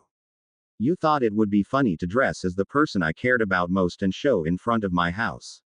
You just signed up for a very painful death," said Tsunade as she pounded on Naruto. On the other side, Shizune had appeared at the front door where she saw a person she didn't think she would see. "Hinata, what are you doing here?" said Shizune, surprised. "No time to explain. We have to stop Tsunade from killing Naruto," said Hinata as she rushed to the place where Tsunade was beating Naruto. "Naruto," said Shizune, shocked as she followed Hinata. Seconds later, they joined Tsunade and Naruto. Even though Naruto was getting beaten by Tsunade, he didn't even try to fight back, but he just took the punches, wounds opening over his face and body as he started bleeding. "Tsunade, stop. He is the real Naruto. You are killing him," screamed Hinata as she ran towards Tsunade. "Hinata, what are you doing here?" said Tsunade as she stopped punching, blood dripping from her knuckles. "He is Naruto. I came with him to find you. Check the necklace on him if you don't trust me," said Hinata, pointing at Naruto's neck. Tearing his shirt open, without another doubt, in his neck was the crystal necklace she had given to Naruto years back. Looking at Naruto smile, her eyes filled with tears as she dropped over Naruto, crying her eyes off over him. "How could you do this to me? How could you leave me like that? I cared about you," said Tsunade as she hugged tightly Naruto, making him groan in pain as a few ribs cracked. "You don't squeeze the life out of me, maybe I will tell you everything," said Naruto as he winced in pain. Letting go of him, she helped him up on his feet, putting an arm over her shoulders. "Hey Shizune," said Naruto as he grinned. "Hey Naruto. Glad to see you are alive," said Shizune as she let a few tears escape her eyes. Putting him inside the cottage, Shizune and Hinata brought him something to clear the blood as Tsunade closed his wounds with her healing techniques. Getting him all patched up, They sat on the chairs of the table as Naruto started talking and explained everything that had happened to him to Tsunade and Shizune and the reason he didn't make himself noticeable till now. After 1 hour of talking, everything was summarized and everyone had caught up with the happenings. So why did you come to find me? Said Tsunade. For a few reasons. One of them is for you to be our leader back at the island and help us make it a legit village as it once was. Second reason is that we need a strong medic to help us in emergencies. And to help me with other things. Said Naruto as he looked at Hinata. I see. But I don't know if I am able to do that job again. Said Tsunade. And my healing techniques are a bit out of shape. I didn't have a chance to practice them a lot here. I think you are perfect for the job. And you have a student there who has basic knowledge of healing techniques. Help Ino upgrade her techniques and that should help you get in shape for what you need to do. Said Naruto. Beside, I have accomplished what your grandfather wanted and have brought peace between tailed beasts and gathered them all together. Okay. We will come with you. And tell me the real reason why you need me as a medic there. Said Tsunade as she stared at Naruto. I need a strong medic to help me take bird cage seal off from Hinata and Neji. I know how to do that, but without a medic looking over them as I do it, their brains could get fried. That's why I haven't tried it yet. Said Naruto as he held Hinata's hand. What? When did Hinata get the bird cage seal? Why? Said Tsunade as a vein popped at her forehead. It was after you left. My father got mad at me. He hurt me and put the bird cage seal on me. Said Hinata as she tightened her grip at Naruto's hand. That son of a bitch. I will tear him into pieces when I meet him. Said Tsunade as she punched the table, making it turn into small chunks of wood. So, shall we get going then? Said Naruto as he stood up, holding Hinata's hand. Let's go before I get more mad.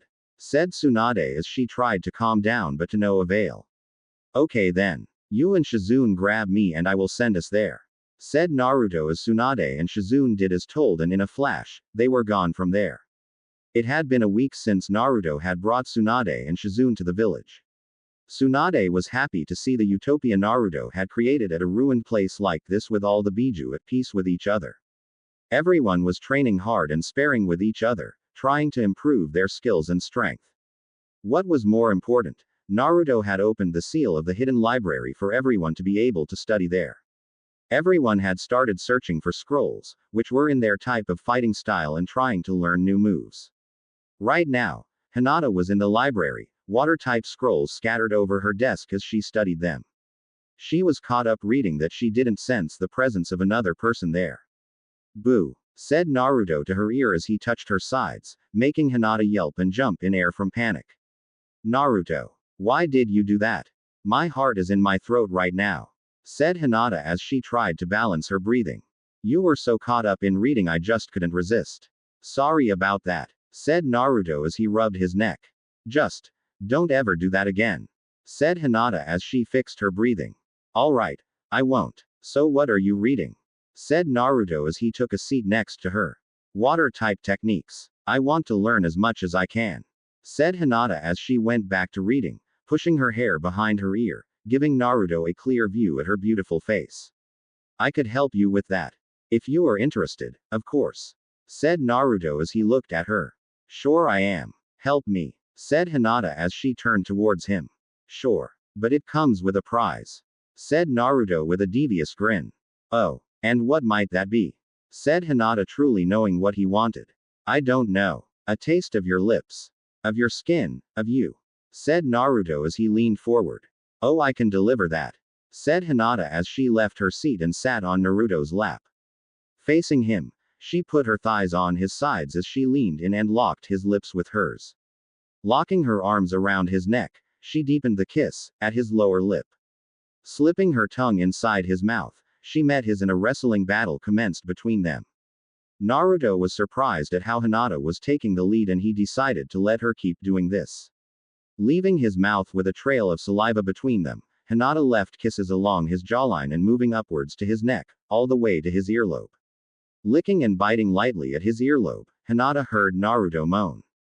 As she continued kissing and licking him, she had exposed her pale neck to Naruto, who took advantage, biting her white soft skin, leaving a mark on her neck which was followed by many others, filling the side of her neck full of hickeys. Hinata left his earlobe, staring at his blue eyes for a moment before giving him one more kiss and pulling away. Wow. That's certainly new, said Naruto, making Hinata blush. So will you help me now? Said Hinata. After that, you bet I will, said Naruto as he gripped her hips to hold her as he stood up with her in her arms. Why did you get up? The scrolls are right here, said Hinata as she pointed at the scrolls. Studying is good. Practice is better, said Naruto as held her and teleported away to a small lake in the middle of forest. Putting her down, he sat on the grass next to the lake and Hinata sat next to him. So, how much do you know about water manipulation? Said Naruto as he looked at her. Not much. I am able to just create a shield around me while using Byakugan, said Hinata as his mood dropped at the mentioning of Byakugan. Okay, that's a start. But what you need to learn about elemental manipulation is that you have to adapt to the element. You have to use your imagination with it but also know the nature of the element you are controlling. For example, water has no actual form or shape, so give it one, said Naruto as he held Hinata's hand under his palm. Watch this. My type is wind chakra, so watch me use the wind and give it shapes, said Naruto as he held his palm in front of Hinata. A few seconds later, wind started spinning in circles around his palm, taking the shape of a little twister. Hinata gazed at it in amazement, as the little twister kept spinning until Naruto dispelled it. Now your turn. You got water here, so try to manipulate it. I believe in you and know that you can do it, said Naruto as he let go of her hand and let her concentrate. Hinata closed her eyes, pointing her hand towards the lake and concentrating her chakra. As she focused as hard as she could, the water on the lake started pointing upwards as it started to take the form of a snake. Moving her hand towards her, the snake approached her as it came near Hinata and Naruto. Hinata opened her eyes, to see the thing she had created in front of her. Happy at her success, she broke her focus and the water snake she had created exploded, spraying water all over Naruto and Hinata, getting them wet, but Hinata didn't care as she turned towards Naruto and kissed him. Thank you, Naruto. I did it, said Hinata as she hugged him tightly. Anything for you, Hinata, said Naruto as he returned the hug. Hate to interrupt you, love doves, but Tsunade called for you. She said she was ready, said Kiba as he was on top of Akamaru, who was on top of a branch. She's ready. Then let's waste no more time, said Naruto as he grabbed Hinata and teleported to where Tsunade was, leaving Kiba behind. Is it true? Are you totally ready to do it? Said Naruto as he held Hinata close to him. Totally positive. I worked around the clock to get my skills back to their level and now I am ready. It all depends on Hinata if she is mentally ready for this, said Tsunade as she looked at Hinata, who hung close to Naruto. I trust you both. Let's do this, said Hinata as she stepped forward. All right then. Come with me, said Tsunade, and Naruto with Hinata followed her down the hall. They reached a room and got inside. There was a bed in the middle of the room. It had leather straps on the both sides in the middle and at the end of her bed. Lay on that bed, Hinata, said Tsunade, and Hinata complied. These straps are to keep you steady during the process, said Tsunade as she strapped Hinata's hands and legs on the side of the bed, tightening them to maximum.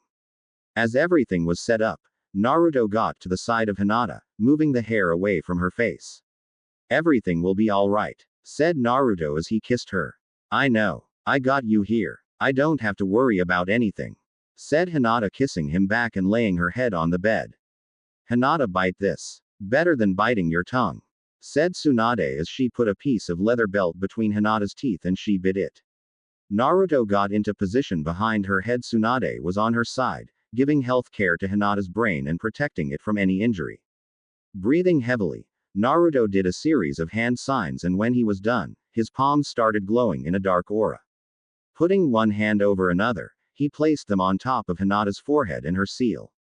The moment his palm made contact with her skin, Hinata bit hard on the belt, grunting as much as she was allowed to, as she would have screamed her lungs out if it wasn't for the belt in her mouth. Her body started squirming from the intense pain, trying to get free from the straps around her limbs. As she squirmed on the bed, Naruto put more chakra on his hands, making them glow even more. Holding them like that for a few seconds, the aura around his hands started to point itself to the seal on Hinata's forehead. At this, the pain became so unbearable for Hinata that she got unconscious. As the aura was transferred from his palm to the seal started to burn from the sides, disappearing bit by bit from her forehead until there was not even a sign from the seal on her forehead except a pattern of burned skin where the seal used to be. Dropping down on his knees, Naruto breathed heavily. The jutsu had drained him a bit, but what consumed all of his forces was the stress and pain he felt for Hinata and the fear of losing her if he screwed up. "How is she?" asked Naruto at Tsunade. "She will be fine. Better now because of you," said Tsunade with a smile as she patted his shoulder. "There is still one more thing you have to do to her," said Naruto while looking at Hinata's unconscious body. "What is it?" said Tsunade. "Fix her womb. Her father had stabbed her and hurt her badly there. Please do what you can to fix her. This is your chance as she is still unconscious so she won't feel pain," said Naruto as he looked at Tsunade with pleading eyes. "I will start right now, but I will have to undress her since my chakra won't go through clothes. I will need you to step outside," said Tsunade as she pointed at the door. "I have already seen her nearly totally. Why do I have to go out?" said Naruto. "But not totally yet, so you will get to see her like that when she will allow you. Now, you are not needed here, so go now," said Tsunade pushing him towards the door. Naruto agreed to get out, deciding to respect Hinata. Closing the door behind him, he sat on the floor for the next hour as he was joined by Gaara. Gaara was relieved to hear that taking the seal away had been a success, and he decided to give Naruto company while he waited impatiently outside the door. Half an hour more and Tsunade opened the door, both Naruto and Gaara standing up to hear the news. "How did it go?" said Naruto. "The damage was severe, but I managed to patch her inner wound and healed them. She is potent again, but she will need at least 2 weeks of rest from all this strain, so no exhausting doings," said Tsunade with a smile. Naruto jumped at her, hugging her tightly as tears rolled down his cheeks. "Thank you, thank you, thank you." Naruto repeated it over and over as happiness had invaded his brain. "Go take her home and let her rest. She must come to her senses in the morning. I will do visits on her to see how she is progressing daily," said Tsunade as she moved away with Gaara. Naruto went over to Hinata, lifting her bridal style and teleporting to his bedroom, where he laid her on his bed, covering her with sheets. Even though she had been through a hell of pain, she sighed happily when Naruto covered her body with sheets. Konoha. It had been a week since Kakashi had requested for Sasuke to appear to him and he still hadn't come. Even though he had officially returned to village after his attempt to leave it years ago, he still wandered away from the village and came only when summoned by Hokage for missions. He was watching through the window when someone knocked on his door. "Come in," said Kakashi loud enough for the person on the other side of the door to hear. The door opened and in came the person he had called for, Sasuke Uchiba, who walked arrogantly over to a seat next to his desk and laid on it. "Glad to see my student decided to answer my calling. Welcome, Sasuke," said Kakashi with a smile though his mask. "Cut the crap, Orochimaru. Just tell me why the hell you need me for," said Sasuke in a voice. "Where is the respect for your mentor these days?" said Orochimaru as he sat on Hokage's seat. "Why did you call me?" said Sasuke as he got irritated by the snake. "I have a job for you to do. It seems like your so lost rival that you killed at Valley of the End and Kakashi left for dead, turns out he survived and now wants revenge for what we did to him," said Orochimaru as he kept looking like Kakashi. That scarecrow was a useless piece of shit. He couldn't just get the job done now, could he? said Sasuke as he got angry and sparks of lightning sprang from his hand. "Well, he did something good on offering me this body and Sharingan for 3 years so that I wouldn't get your Sharingan. But you can fix what he left broken," said Orochimaru as he smirked through the mask. "What should I do?" said Sasuke as he calmed down. "Find that tiny little hole where he is hiding and bring him to me. If he resists, kill him. Take whoever you need to find him," said Orochimaru as he stared at his student. "I'll take my own team of Karen, Suigetsu and Yugo. Also that annoying Haruno. She might be of some use," said Sasuke as he got up to leave. "Good luck. And succeed at whatever it takes," said Orochimaru, and Sasuke left the office to gather his team. The island. It was morning after the day Hinata was relinquished of her seal. Hinata had been sleeping when a few rays of sunshine hit her face and caused her to wake up. She opened her eyes slowly with a bit of pain caused from the harsh sun rays. When she woke up completely, she didn't remember how she had gotten to bed. The only thing she remembered was a lot of pain and her fainting. She looked at her side to see Naruto holding her hand in his as his body was hung by the side of the bed and only his head laid on the mattress of the bed. Hinata smiled as tightened her grip on his hand, causing him to stir on his sleep and wake up. On instinct he looked at Hinata if she was in pain or if she needed something but he saw her smiling and his heart melted at the sight. Hey, said Hinata as she smiled. Hey there. Had me worried for a bit, said Naruto as he kissed her hand. I'm fine. Thanks to you, said Hinata as she tried to get up but Naruto stopped her. You shouldn't get up. Tsunade's orders, said Naruto as he adjusted her pillows and pushed her at a sitting position on the bed. Oh, then you should join me here and get some rest. My orders, said Hinata with a smirk. As you wish, my lady, said Naruto bowing jokingly and joined her on the bed beside her. You feel any pain or you need anything, said Naruto as he laid his head on her lap. I'm fine. My head and stomach hurt a bit but it's alright, said Hinata as she traced her fingers through his wild hair. Tsunade healed your wound last night. We used the chance since you were unconscious and you wouldn't feel any pain, said Naruto as he got up and stared at her eyes. You did it. For real, said Hinata who couldn't believe what she was hearing. Yeah, for real. She said you need to stay put for like 2 weeks so that you heal completely, said Naruto smiling. Hinata didn't say anything else and she just kissed him with all the love she had. Naruto returned the kiss, happy that Hinata was happy again. As their makeout session continued, the door of the bedroom opened and Tsunade barged in. Don't you know how to knock? Said Naruto as he went back to kissing Hinata. Knock, knock. Now cut it off. I need to check Hinata, said Tsunade as she walked towards the couple. Alright then. I need a shower anyways, said Naruto as he gave Hinata one last kiss before leaving for the bathroom. And I thought I missed him and his antics, said Tsunade as she shook her head. Thank you Lady Tsunade for what you did last night for me. It means a lot, said Hinata bowing her head at Tsunade. Never mention it. No one deserves what happened to you. Now let's continue with the checkup, said Tsunade as she got a hold of Hinata's wrist checking her pulse. It was just a bit rushed but she could understand the reason. So how are you feeling? Do your eyes hurt? Any pain in your abdomen? Said Tsunade as she looked at Hinata. I feel fine. Sometimes my eyes itch slightly but it passes quickly, said Hinata. I see. That's common after what occurred with you. Also I have to warn you about something, said Tsunade as she smirked. What is it? Said Hinata worried. Since your womb is healed, your periods are back with it, said Tsunade as she giggled. I can manage. Besides, a small price is nothing, said Hinata as she smiled. All right. My job is done for today here. You should take rest. Also I recommend not doing it with Naruto just yet. Your womb is just healed and it needs some time to adjust, said Tsunade looking at Hinata who blushed dark red. Okay, said Hinata, her face red. See you later then, said Tsunade as she left the room. Soon as she left, Naruto came back wearing a pair of boxers and a tank top. How did your checkup go? Said Naruto as he sat on the bed. It went well. I am fine, said Hinata. I am glad to hear that, said Naruto leaning in and kissing her. You going somewhere today? Said Hinata. I will train with Gaara a bit.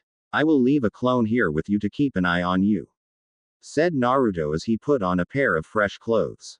Can I come with you? Said Hinata as she sat up on the bed, putting her feet on the floor. Tsunade said you need rest, said Naruto as he looked at her. I won't train with you. I just don't want to stay in bed all the time, said Hinata as she stood up.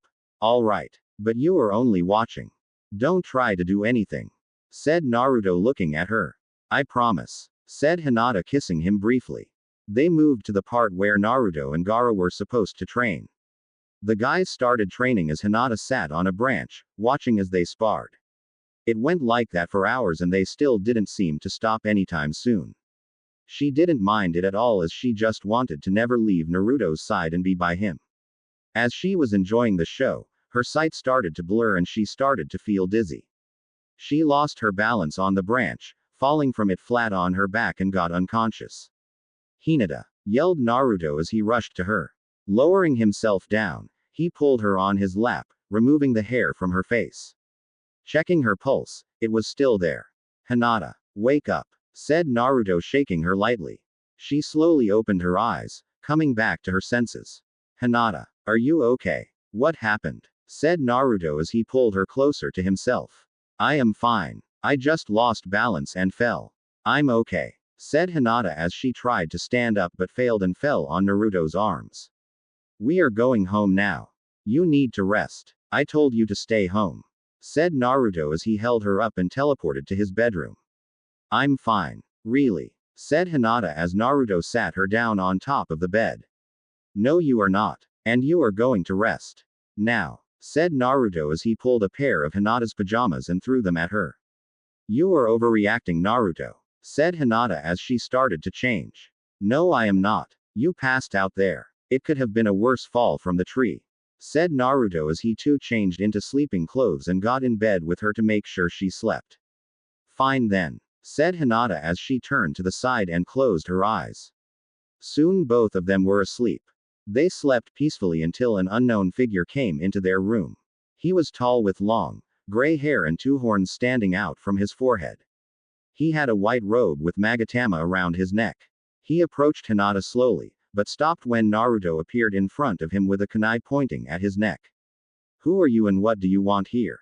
said Naruto, angry. This caused Hinata to wake up and sit up, scared at unknown person Bameji in their bedroom. "Byakugan princess," said the unknown figure as he smiled weakly.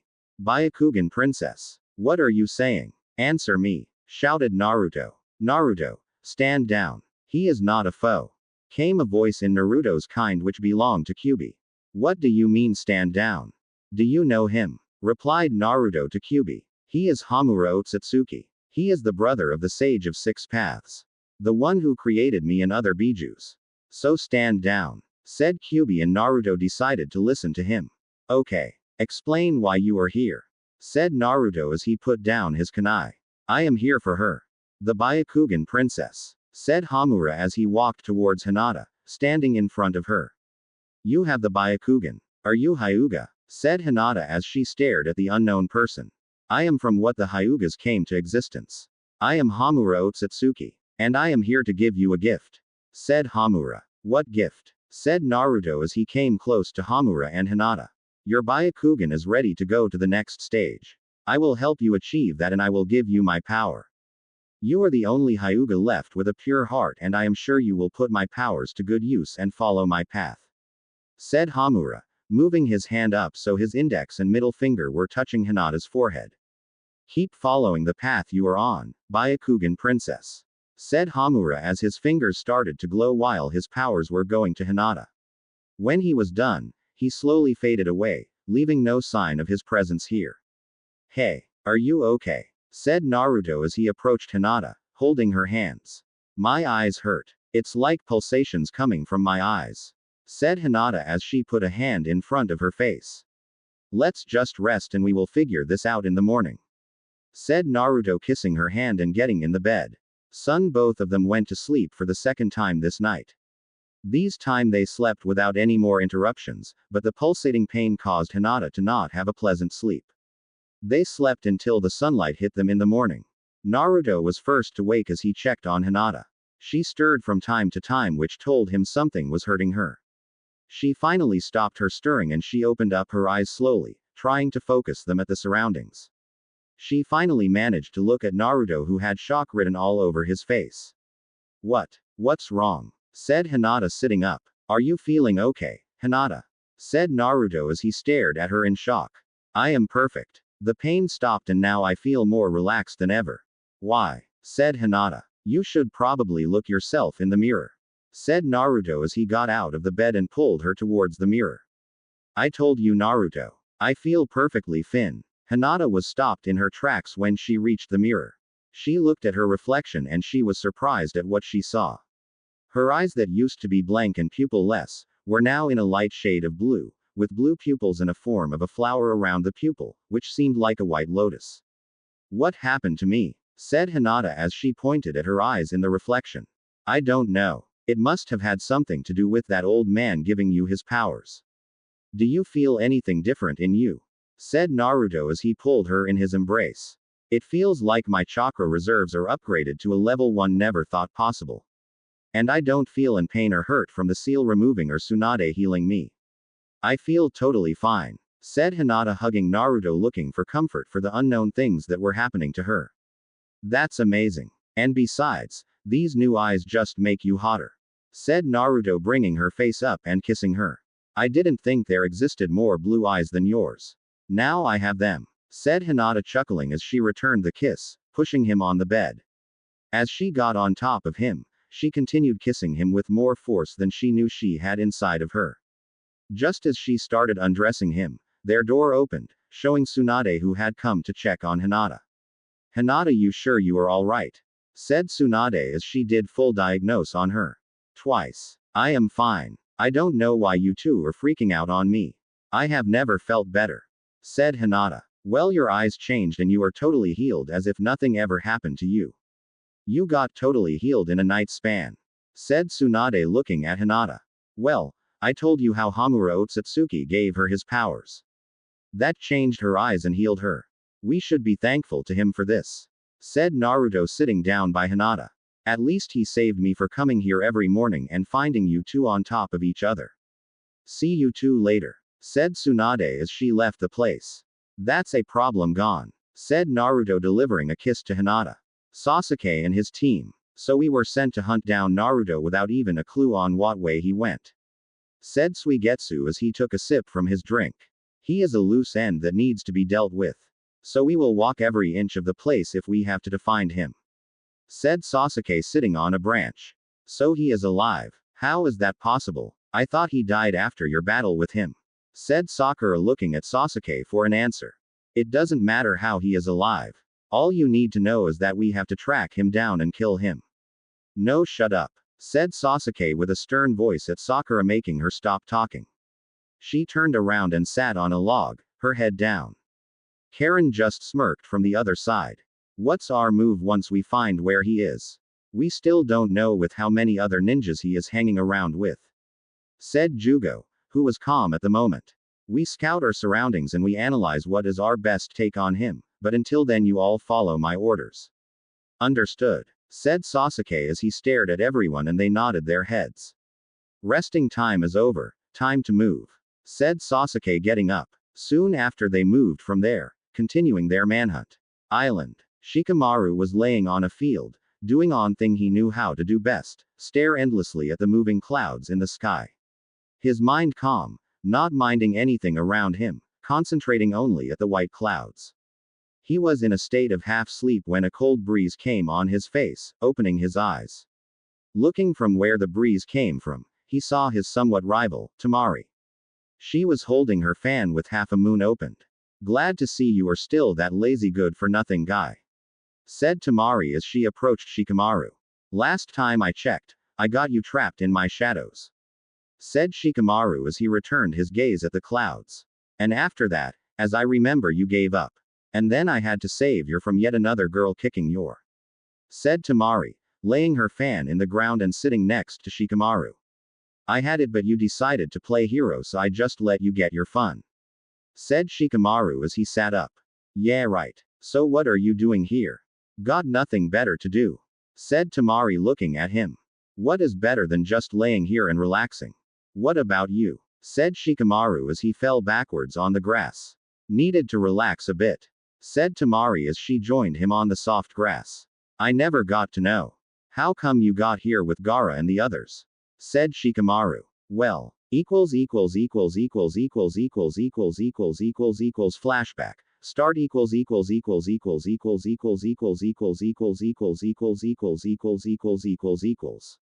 The Sand siblings were resting at their home when Gaara felt a chakra signature he thought he wouldn't ever sense.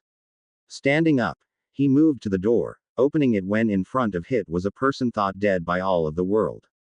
Naruto. How is that possible? Said Gaara shocked. We need to talk. In private. Said Naruto serious. Sure. Get in. Inside or only Tamari and Kankuro? said Gaara, opening space for Naruto to get in. I am here to get you out of this place and join me, said Naruto, getting a shocked expression from the three siblings. What? You can't be serious, said Kankuro as he looked at Naruto's face with no changings on it after he said it. Oh my god. You are serious, said Kankuro. Why do you want to abandon my village and come with you? Said Gaara. My village. Gaara, there is no normal village that will ever accept us. The so-called village both of us swear to protect, have turned their backs on us countless times. They even left me for dead after you came to stop our so-called rescuing team for Sasuke. And how many times in the past have they attempted to finish your life? Just answer me, said Naruto, dead serious. Too many times, said Gaara, hanging his head down. And you think you will ever trust them, that they will stop coming after you until you are dead? The only people that care about you are in this room, no one else, said Naruto, and saw that everyone in the room agreed with his last statement, even though it hurt Gaara hearing it. So, what plans do you have for after you take me from here? Said Gaara, his head still down. We go and gather everyone else like use, and we leave our so-called homes who treat us and our bijus only like weapons and not like people. Then we create our own home, where all of us are treated the same. I already have the place, said Naruto, calming down. Fine, I will come, but with one condition. I take Kankuro and Temari with me. Also one more other person that I trust, Matsuri. Agree to this and you got me, said Gaara, folding his arms. As long as they are trustworthy, they come with us, said Naruto. We leave now. Jiraiya is already outside of the village waiting for us. He has been gathering info on the Jinchuriki for years and he knows where to find them, said Naruto. Minutes later, they left the house, took Matsuri with them and left the Suna for good.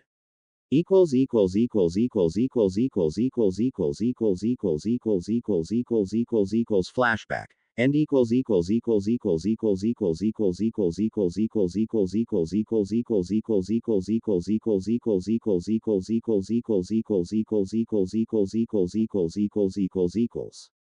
And that's as how we got here. Almost the same story with the others, said Temari. Wow, Naruto sure has changed. Troublesome, said Shikamaru. Can you blame him? If you were betrayed like he was, left aside your whole life, how would you act afterwards? Said Temari as she looked towards Shika. Too troublesome even to think about it, said Shikamaru. But he seems to brighten up a bit ever since he brought you all and Hinata here. Seems like Hinata is making him happy again. He never used to smile before, said Temari as she got up. She extended her hand to him, helping him up. A woman surely is able to change a man's heart, said Shikamaru. Relaxing sure gets you hungry. Wanna eat something? Said Shikamaru as he looked at Temari. Sure, I'd like to, said Temari as they left the field. Naruto and Hinata. Both Naruto and Hinata were on an open field trying to learn about Hinata's new powers. Their success until now was absolutely nothing. One thing they learned was that Hinata could still use Byakugan. That Hamura guy should have left a tutorial book along with his powers, joked Naruto, rubbing his neck. Yeah, that would come in hand about now, said Hinata as she sat on the ground. Maybe I know a way how to tap in your powers. When Jiraiya trained me before Chunin exams, he made me use all of my chakra reserves so that I could use Kyuubi's chakra afterwards. How about we give it a try?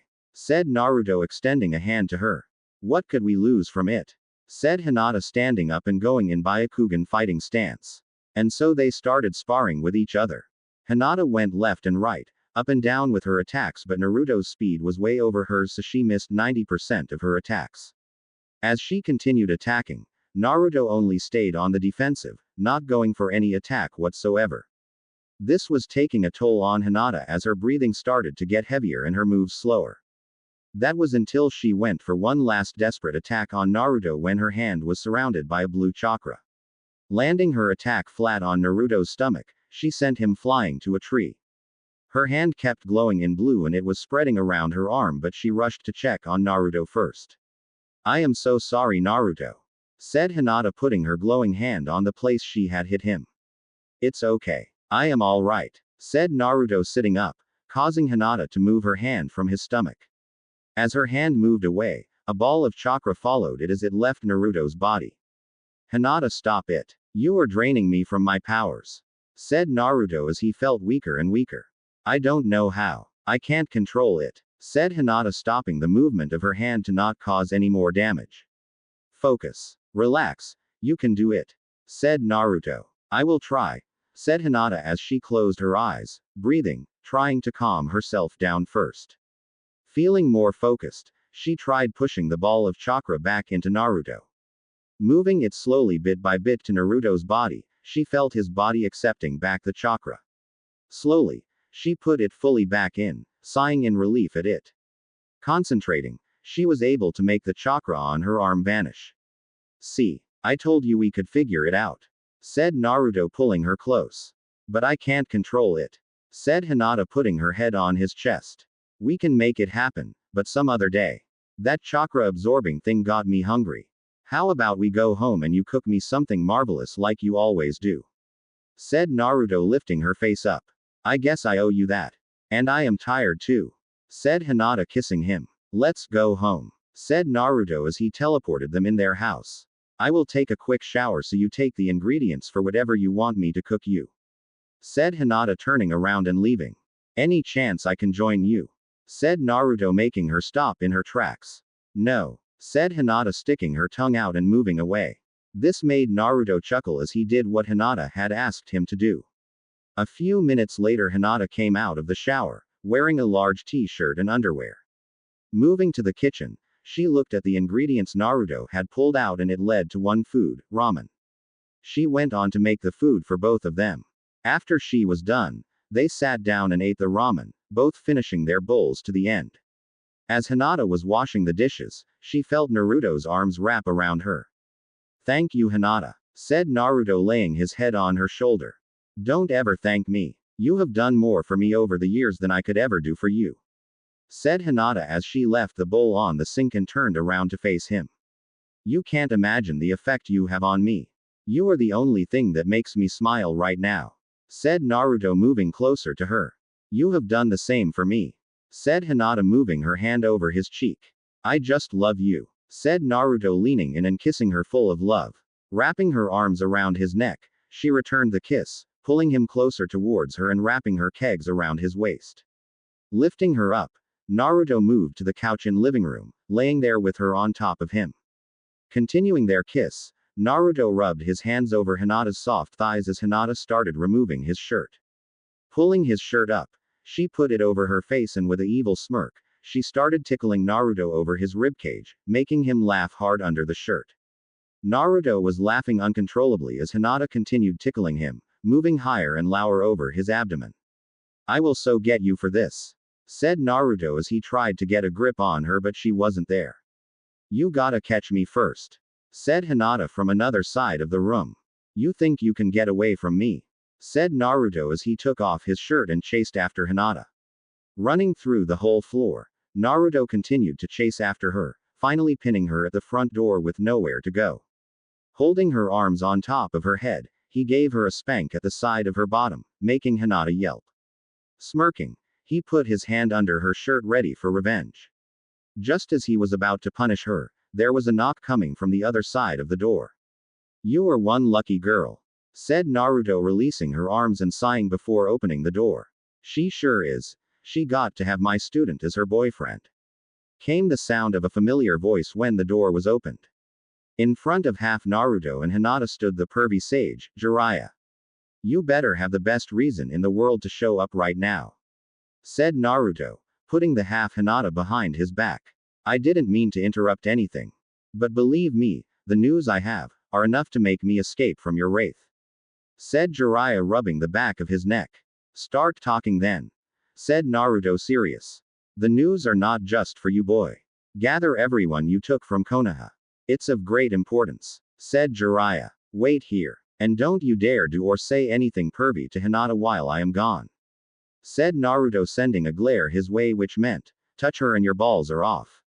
No worries. Said Jiraiya, sweating bullets. Leaving his house, he went around the island, gathering Shikamaru, Ino, Kiba with Akamaru, Tenten, Neji and Tsunade with Shizune.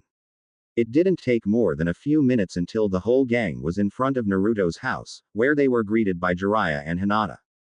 You son of a bitch. You finally decide to show up. Said Tsunade, ready to punch Jiraiya into the next decade. Relax. We can fight later. Right now I have some sad news for them. Said Jiraiya, turning his attention to the teens in front of him. What I am about to say will be hard for you and I am sorry about that, but I had to inform you for this. Asuma, Shikaku, Choza, Inoichi and Kurenai with her unborn child are dead. Said Jiraiya, hanging his head down, feeling bad for the guys. What are you saying? Is this some kind of sick joke of yours? Said Kiba, grabbing Jiraiya by his shirt. This is true. I am sorry. They were good people and ninjas. Said Jiraiya, putting his hand on Kiba's shoulder, who had his eyes filled with tears. It can't be. No way. Kurenai sensei was pregnant. No way, she is dead. Hinata broke down as she fell on her knees, screaming aloud as tears were streaming down her cheeks like waterfalls. How? Why? Who killed my dad? Said Shikamaru, who tried to hold back his tears but couldn't. They were killed in Hokage's office. It leads to only one guy who could have done it. Said Jiraiya. Looking around, everyone was now in tears. Sadness had taken over the place. Loud and soft cries were heard around the place. Hinata was crying in Naruto's arms, who too had sadness written all over his face. Shikamaru sat down on the grass, crying with his knees close to his face. Kiba was totally stunned in place, not moving even a muscle as his tears fell to the ground.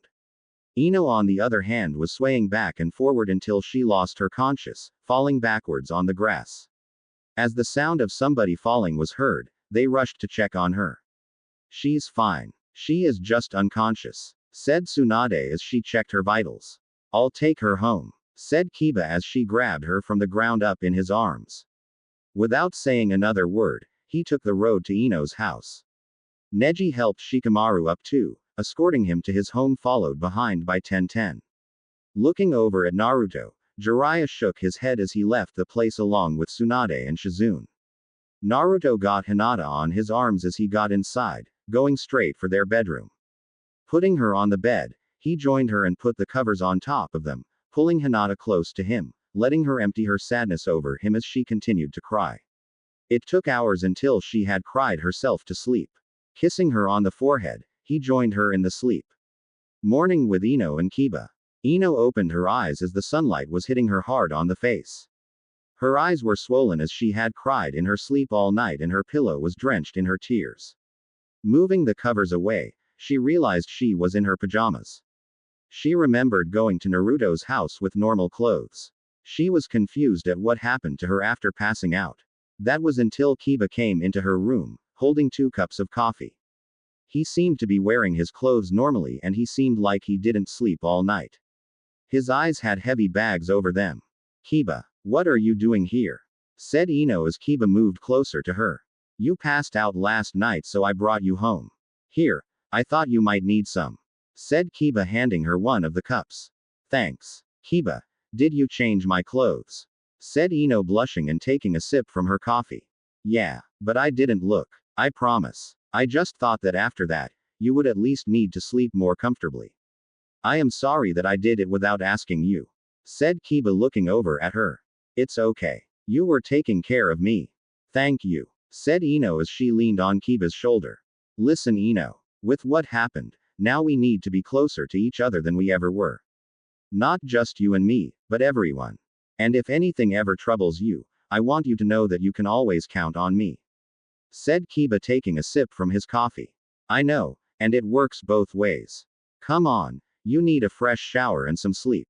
Feel free to use my bathroom and bed. Said Ino, kissing him on the cheek and getting up. I will make us some food. She said, leaving the bedroom.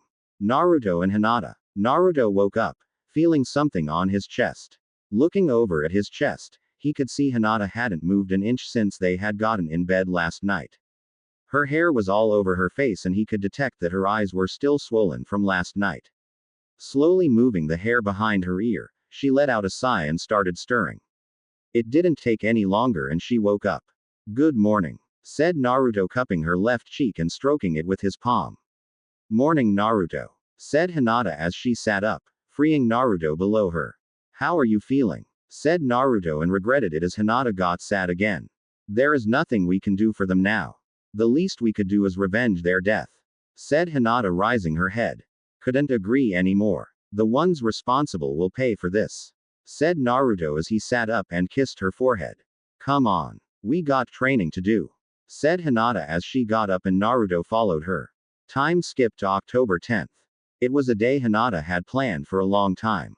Today was Naruto's birthday and her plan was already out in motion since yesterday. She had asked Gaara to keep Naruto busy until 7 p.m. so that she and the others could prepare the surprise party she wanted to do for him. She knew that all of his life, Naruto was alone and had nobody to celebrate his birthday with, but this year, even though they had suffered a great loss, she didn't want him to feel alone anymore. She had already cooked a cake for him with icing on top of it writing Happy Birthday Naruto. Others had brought drinks or other food and presents for him. Making the final touch on everything, it was all ready and now they had to wait for their birthday boy. The time was closing by for him to come. Gaara and Naruto had finished their long training and now were walking back home. They reached the place where they would usually part ways, but this time Gaara came with him towards his house. Isn't your house on the other direction? Said Naruto staring at Gaara. Matsuri told me she would hang out with Hinata today, so I am picking her up, said Gaara as he looked forward. Oh, okay then, said Naruto, and in moments they reached his house. They went inside but nobody was there. Let's check in the backyard, said Gaara. Opening the backyard door, not only he found Hinata and Matsuri there, but all his friends there. Happy birthday Naruto, cheered everyone. Naruto was stunned in his place after this. He never expected that. Nobody had ever done something like that to him. It was so much for him that he couldn't hold back his tears anymore. You were into this too? Naruto asked Gaara. It was Hinata's idea. I agreed to it, said Gaara smiling. Turning to Hinata, he started walking towards her until he reached her, standing in front of her for a moment, grabbing her in his embrace all of a sudden, hugging her so tight that he would have broken her bones if he didn't let go. Happy birthday Naruto, said Hinata, kissing him. Thank you Hinata, said Naruto as he returned the kiss. You deserve to be happy.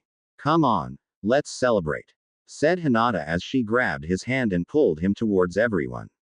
They celebrated his birthday there for hours, drinking, telling jokes, even having a few competitions between them. He had gotten dozens of gifts, which he thanked his friends for. As the time went by, everybody started leaving, a few of them needing support from the overuse of beverage they had consumed. Now Naruto and Hinata were left alone, both a bit tired from the party, but it was worth it. Everyone was happy to have some fun after a long time of grief. Getting a shower, Naruto was laying on the bed, waiting for Hinata to join him. He was so happy to have her in his life right now. She was just perfect. When he heard the bedroom door open, he sat up looking at the door but was nearly put back down from what he saw. At the door frame stood Hinata, wearing nothing but a pair of lace red underwear, with fishnet stockings reaching mid-thigh. Being only in boxers, he had to cross his legs to hide his erection. You like it, said Hinata, doing a slow 360 spin, giving Naruto a full view at her body. I love it, said Naruto as he quickly swept the blood away from his nose. Moving over to him, she playfully pushed him on his back, straddling his waist with her legs. Since you love them so much, would you rather want me to keep them? Or you want them to take them off? Said Hinata, moving a strap of her bra down her arm. Naruto nearly choked as she said that. He never knew Hinata had this side of her inside. But boy was he loving it. As good as you look in them, I want you to take them off, said Naruto, switching places with her so that he was on top. Better yet, I will help you get rid of them myself, said Naruto as he launched himself at her, locking his lips with hers as his hands moved to her back, unclasping her bra. Pulling them off of her body, he threw them far away at a corner of the room. On instinct, Hinata put her hands on top of her cleavage, blushing as she tried to hide herself from Naruto. No need to be embarrassed. You are the most beautiful thing I have ever seen, said Naruto as he pulled her hands away from her chest, leaving a trail of kisses and bites over her neck. Putting her hand to her sides, he engaged his own hands on her divinely pair of. As soon as he touched them, Hinata let out a small moan.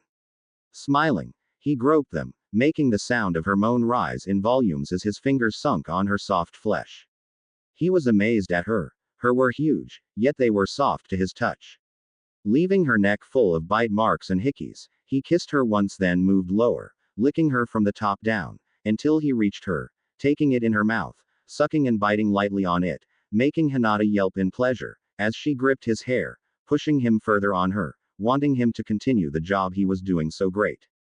Leaving her fully erected, he moved to the other one, giving it the same treatment as the previous one, getting it erected and standing tall. Leaving her, he looked over at Hinata who was trying to catch her breath. Smiling, he slowly spread her legs apart, lowering his head over her panties. Her panties were soaked in juices and it left nothing to imagination as she now had a camel toe printed on them. Biting the waistband of her panties, he pulled them down to her ankles, Hinata kicking them off. Going back up at her, he examined it for a moment. It was dripping with juices as her dark blue pubic hair was trimmed short. What made him angry was the scar on top of her pubic hair, the place where she had been wounded by her sadistic father. Leaving a kiss on top of it, he went back to her slit, opening it up with his thumbs as more juice came out of it. It looked tasty to him so he decided to take a taste of it, sticking his tongue out and moving it up and down her slit, devouring her salty, yet delicious juices. Hinata closed her eyes shut as she screamed, electricity running up and down her spine, making her squirm under Naruto, who continued enjoying her juices. There was something building up in her stomach and she couldn't hold it in anymore, climaxing into his awaiting mouth, squirting her juices in his mouth, face and chest. Her breath was completely out of her lungs as she tried to regain it, breathing huge amounts of air. Stabilizing her breath, she looked at Naruto who was drenched in her juices. Sorry about that, said Hinata blushing in embarrassment. What are you sorry for? That was the thing you have done until now, said Naruto as he reached up to her. Want to taste yourself? Said Naruto as Hinata blushed more but before she could answer, he locked his lips with hers, giving Hinata a taste of her own juices. As he continued kissing her, he pulled his boxers off, discarding them somewhere. When his erection touched her thigh, Hinata yelped in the kiss, breaking it. She stared at his erection then back at Naruto. What's the problem? You wanna stop? Asked Naruto staring at Hinata with confusion. No, it's just that. I didn't think you were that big, said Hinata blushing. Smiling, he kissed her, as with his hand, he positioned himself at her entrance. How will that fit into me? Thought Hinata as his thoughts were stopped when the tip started penetrating. She let out a loud scream of pleasure and pain. She felt it as Naruto went into her bit by bit and she felt the pain it was causing.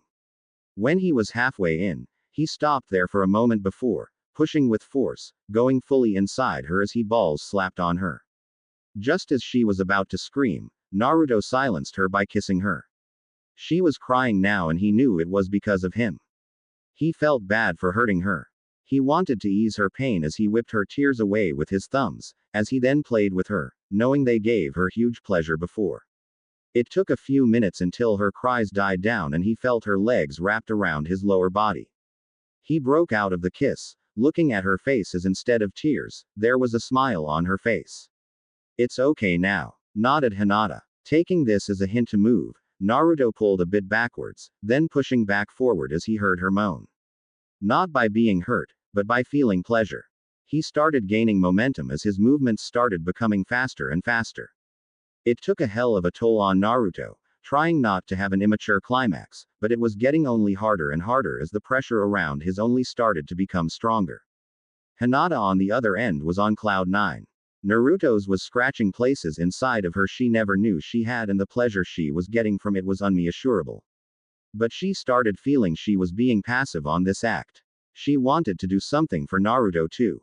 She wrapped her arms around his neck as support as she sat up, with his still inside of her. She started biting and licking his neck, as she moved her hips up and down his shaft, it reaching even deeper than before. As she was riding his, she felt Naruto's hands squeeze her, following her pattern and pushing upwards inside of her. Now he was hitting just the right spot. He knew it because once he hit it, Hinata gasped on his neck, then bit harder than before, drawing blood from the spot. He felt pain from that but it didn't stop him from hitting it a couple more times until he felt his own climax building up. A couple more thrusts and with a loud groan, he came inside her, releasing his seed right into her womb, filling it to the brim. Her climax followed after that, constricting her muscles around his, trying to rip it off of him as any movement was unavailable for him right now from the insane tightness. They both collapsed on the bed, trying to catch their breath. God, you have a tight, chuckled Naruto as he was still not able to pull out his. It just loves you so much that it won't let go, said Hinata, kissing him. Either way, said Naruto as he kissed her back. I love you, Naruto Uzumaki. I always will, said Hinata as she rubbed his cheek. I love you more, Hinata, said Naruto, kissing her on the tip of her nose. Nah, I love you more, said Hinata as she moved closer to him, wrapping her arms around him and sighing happily. Okay, we both love each other equally, said Naruto, giving her one last kiss for the night as he pulled the covers on top of them. Good night, Naruto, said Hinata, closing her eyes happily and on him. Good night to you too, Hinata, said Naruto, joining her to sleep, without even bothering to pull out of her. After that eventful evening, Naruto woke up, sun rays hitting his eyes at full force. He tried to move, but weight over his body was stopping him from doing it. He opened his eyes fully and recognized the person on top of him. He smiled as he watched Hinata sleep peacefully over him. Moving hair away from her face, he caressed her face, as she moved towards his hand, enjoying it. It didn't take long and she opened her eyes, which were filled with happiness. Morning, said Naruto as he kissed her forehead. Morning to you too, said Hinata as she returned the kiss. Thank you for everything you did yesterday, said Naruto as he pulled her in a kiss. It was my pleasure, said Hinata as she gave him a final kiss and stood up. She then remembered she had had his member inside her the whole night. She blushed. You know, you are really cute when you blush, said Naruto as he got up and lifted Hinata from her feet. Keeping her high over his arms, he walked towards the bathroom. They passed most of the morning there. When they came out, they got dressed and decided to take a walk around the place. As they were walking, they were stopped by Ino and the other girls who took Hinata and said they were going to spend some girls' time at the hot springs. This left Naruto alone. He decided to lay down and enjoy the soft breeze under the shadow of a tree. But yet again, he was interrupted. This time it was from his pal, Gaara. You know, you seem happy today. Great night, said Gaara as he laid down next to Naruto. You have no idea what brought you here, said Naruto. I am in deep shit right now, said Gaara as he closed his eyes and laid there. What happened? You okay? Said Naruto as he looked at his old pal. Matsuri is pregnant, and I am not ready to be a father yet, said Gaara. Naruto's loud laugh snapped him from his napping position. Anything funny to you? Said Gaara. The cold-blooded Gaara is afraid of being a father, said Naruto as he continued laughing. Well, we will see what happens when one day Hinata tells you that she is pregnant. Then we will see who will be the one laughing, said Gaara. Well, still, come on man up. You will be a great father. No need to stress out. And besides, you will be the first father in here since we arrived, said Naruto, patting the back of Gaara. Thanks for the vote of confidence, said Gaara. They laid there for a few moments until Shizune appeared in front of them. Good, I found you two together. You need to come with me, said Shizune. What's the matter? Why aren't you with the other girls? Said Naruto as he sat up. I have more important things to do than going to hot springs. Now follow me. Tsunade has important matters to discuss with you, said Shizune. We can't leave a old lady waiting, now can we? Said Naruto, helping Gaara to his feet.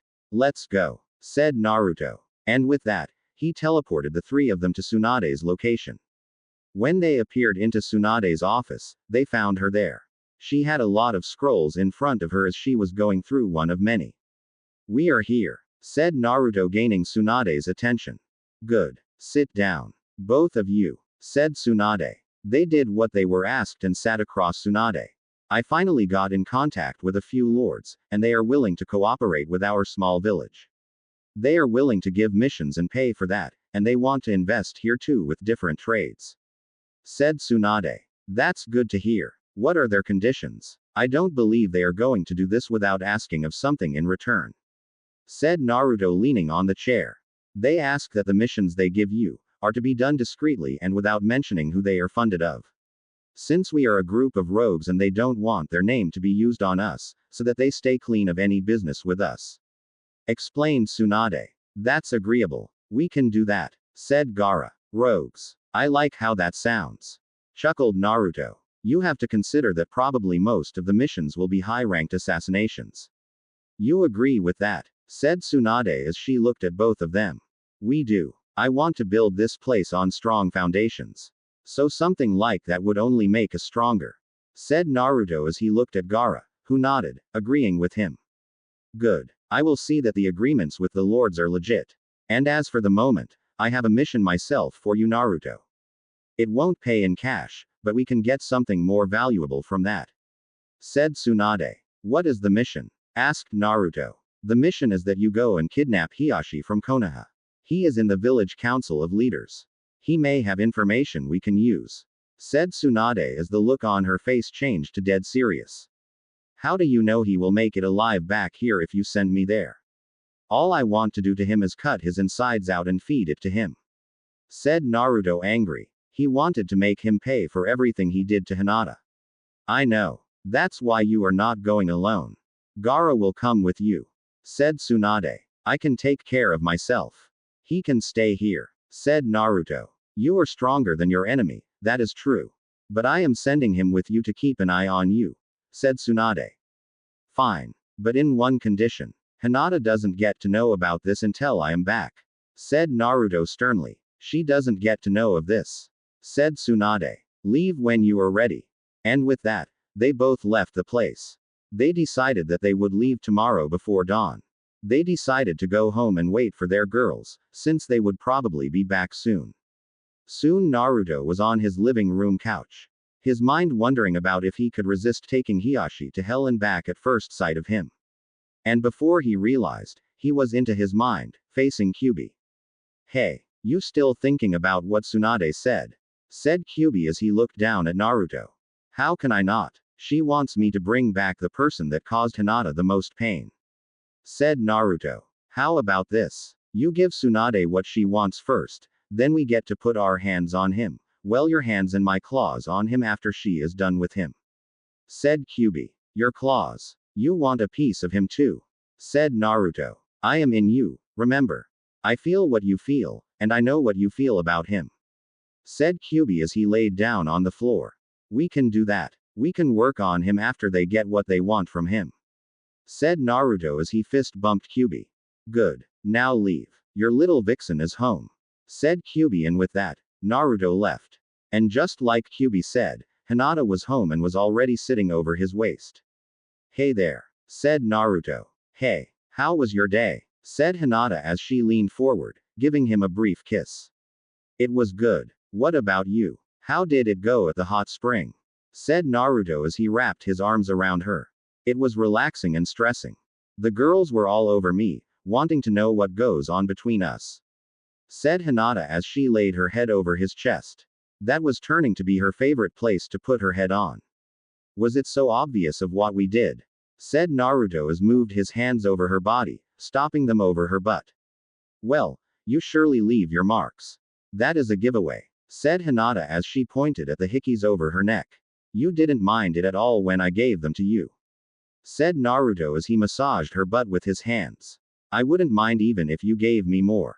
I would show that to everyone, so they know I am only yours, said Hinata as she started nibbling over his earlobe. Did Matsuri tell you girls that she is pregnant? Said Naruto, moving his hands under her shirt and rubbing her back. No, she didn't. How do you know it? Said Hinata, staring at him. Gaara told me. He is actually scared of being a future father. I think he is not really ready for such a big step, said Naruto. Would you be ready if I said I was pregnant? Said Hinata, sitting up and rubbing her stomach. Wait, you are? How? Said Naruto, shocked as his face went pale from fear. No, dummy. I was just toying with you, said Hinata as she bursted in laughter. That was not good. Not good at all, said Naruto as he breathed in relief. Calming from her laughter, she laid on his side, as she closed her eyes and rested by his side. Me and Gaara will be leaving for 2 days. 3 days top. We have a patrol duty all over the neighbor lands, just to stay sure we are safe, said Naruto as he rubbed her hair. I can join. I have very good spotting skills and Byakugan too, said Hinata. No. I need you to stay here and train on your new powers. It's better if you master them here instead of just running around with us, said Naruto as he rubbed her cheek. Okay then. But you will have to bribe me a bit so I stay put, said Hinata as she reached inside his pants and grabbed his in her hand and started stroking it. Gladly, said Naruto as he grabbed her and walked upstairs towards their bedroom. Time skip to before dawn. Gaara had his gear on and was waiting for Naruto at the gate of the village. It was almost time for them to take leave and Naruto was nowhere in his sight. It took Gaara another 40 minutes of waiting for Naruto to come to where he was supposed to be. He looked as if he was in war with all nine-tailed beasts. His hair was a mess and he had bags under his eyes, telling him that he hadn't slept at all. What took you so long? Said Gaara looking at Naruto. One word. Hinata, said Naruto as he shook his head to bring his senses back. What do you mean? Hinata, said Gaara. It was minutes ago when she was finally satisfied and fell asleep. I sweared she drained nearly all of my chakra reserves, said Naruto. Well, no going back now. Seems like you will need this mission to regain your forces. Now let's go, said Gaara. And with that, they left. One day later, Naruto and Gaara were on top of probably the highest tree outside of Konoha. They were gazing over Konoha, watching civilians move. They turned their gaze over to Hyuga compound. They were waiting for their target to show up. And after hours of surveillance, Hiashi Hyuga was finally in their sight. Gaara immediately noticed the change on Naruto's face and the aura around him changed. He put his hand over Naruto's shoulder, hoping he would calm and not alert any patrol with his chakra. They kept keeping an eye on Hiashi until he was alone. He had his Byakugan on and was practicing his gentle fist techniques. It was hard to confront him when he had 360 degrees of sight around him. This is a slippery bastard, said Naruto as he gripped hard on the branch of the tree. Not necessarily. I have a plan, but you need to move fast on my mark. You ready? Said Gaara. Yeah. What's our play? Said Naruto. I turn the ground around him on a quicksand and isolate his legs. You move fast and go and grab him from there, said Gaara. Good. On your mark, said Naruto as he took his stance. Gaara dropped down from the tree branch and on the ground. Placing his palms over the ground, he concentrated his chakra inside of the ground and started directing it towards the Hyuga compound. He stopped when his chakra had created a pool around Hiashi. He stared up at Naruto and nodded, telling he was ready for it. Naruto got ready to move as he prepared to launch himself at Hiashi. Gaara turned all the ground around Hiashi into a quicksand in a matter of seconds, isolating him there. Right before he could say a word or scream for help, Naruto appeared in front of Hiashi. You, said Hiashi staring angrily at Naruto. Yeah, me, replied Naruto, who hit Hiashi on his forehead hard enough to put him unconscious for days. He grabbed his body from the quicksand and put him over his shoulder. He was about to leave when he noticed another person there. He turned around and he saw Hinata's sister, Hanabi, who launched herself at Naruto, but he left the place before she could make contact with her hit. He reappeared on top of the tree they were before, finding Gaara there.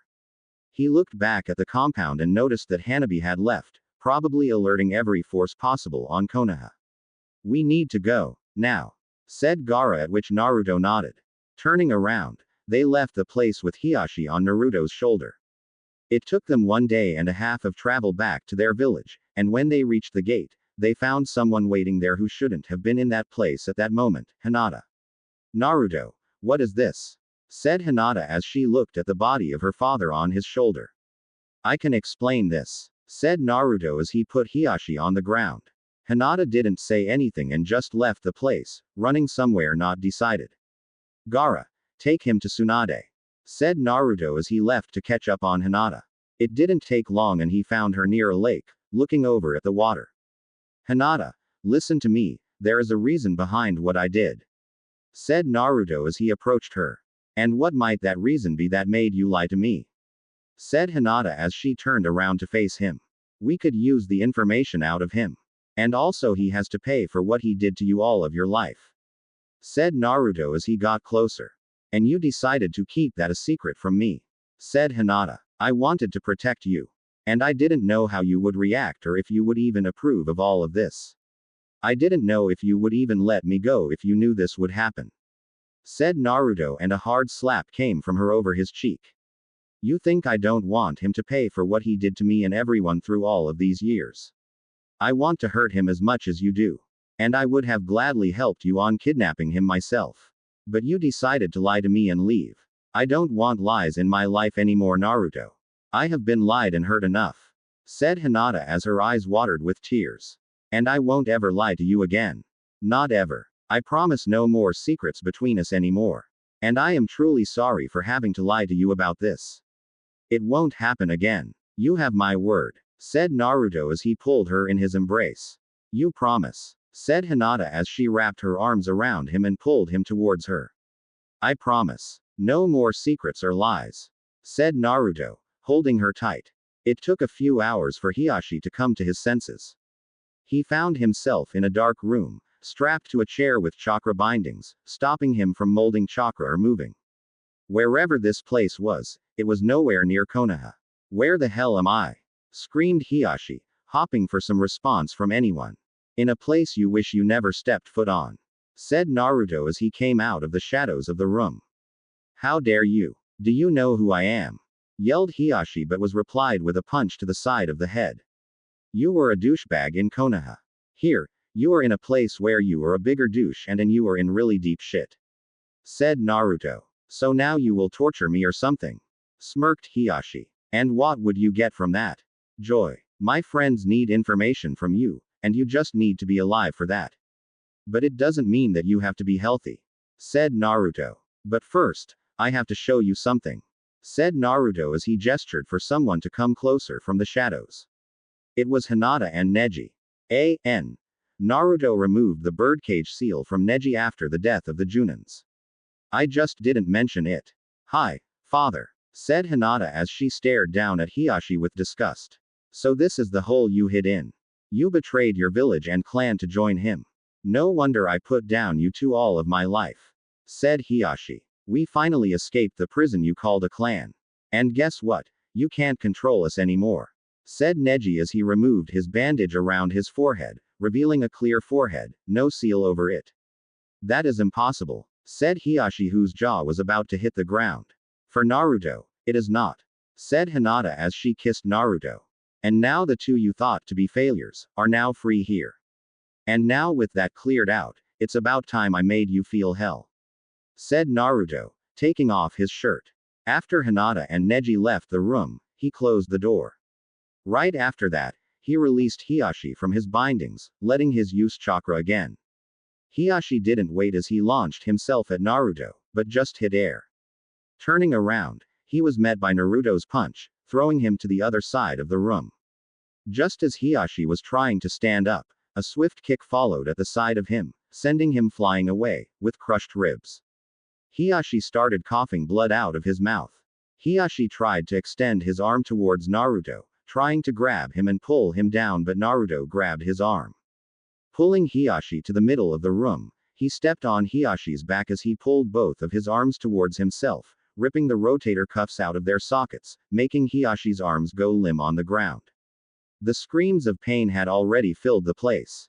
Positioning his foot over Hiashi's hand, Naruto stepped hard on it, breaking his fingers and hand bones, following it by doing the same over his whole arm until his arm bones were crushed under his foot and some bone spikes that presented themselves over Hiashi's skin. He proceeded on doing the same to his other arm. This is so fun. I am enjoying it. Are you? Said Naruto as he put his ear over Hiashi. What did you say? I didn't hear you from all of that blood coming out of your mouth, laughed Naruto. Well, on with the show, said Naruto. Flipping him around, Naruto gave two swift stomps over Hiashi's knees, totally smashing his kneecaps. Then he proceeded with stomping over his shins until his bones were turned to dust under his feet. Right after his shins followed his ankles, destroying them. As much as I love breaking you to pieces, you will still need your jaw to talk. And if they tell me you didn't want to tell them what they need, I will personally rip your skin from your body. See y'all later. And as for the pain, just walk it off. Oh wait, you can't walk anymore, said Naruto as he left the room laughing, while Hiashi was left on the floor, in killing pain and blood over his body. As Naruto walked outside, he was met by Tsunade and nearly everyone else. He is ready to even sing the information if you ask him to. Tell me when you are done with him, I have a few more things I need to break, said Naruto as he grabbed a hold of Hinata's hand and left the place with her. The two of them left the place, walking all the way to the western beach of the island. They both sat down on the hot sand of the beach, watching the sunset. You were there the whole time, weren't you? Said Naruto as he stared at the sunset. Yes, I saw and heard all of it, said Hinata as she leaned her head on his shoulder. I want you to know that I did it as a revenge for everything he did to you all of your life. For every time he put you down and underestimated you. And I am far, far away from being done with him, said Naruto as he turned his gaze towards Hinata. I know, said Hinata snuggling at his neck. So, what do we do now? Said Naruto. We could just stay like this. I don't mind, said Hinata as she leaned even closer towards Naruto. We better find a shade then, or this sun will kill us, said Naruto, picking her up in his arms and walking towards a few trees. I can walk myself, Naruto, said Hinata in a playful tone. I know, but I like holding you in my arms, said Naruto as he pulled her closer towards him. Now you are just spoiling me too much, said Hinata giving him a flick to the nose. Just a bit, said Naruto as he sat below a tree's shade with Hinata on his lap facing him. What is next for us? Said Hinata as she rested over Naruto's body. To be honest, I don't have a single clue. But I know that I won't leave your side, ever, said Naruto as he ran his fingers through her silky hair. Oh, I almost forgot. I created a new jutsu while you were gone with Gaara, said Hinata as she looked at Naruto with enthusiasm. Really? Then show it to me, said Naruto looking at her happily. Getting up, Hinata concentrated as she released her Tensegan powers, creating a blue aura around her body. Putting her hand on the ground, she started raising her hand and the ground followed her hand, raising up and taking a form. She raised her hand up to her waist and kept it there for a few moments until the risen ground took the form of an unknown animal. That's awesome, said Naruto as he stood up. Watch this, said Hinata before giving an order to her golem. Hit this tree, ordered Hinata, and the golem proceeded on following the orders.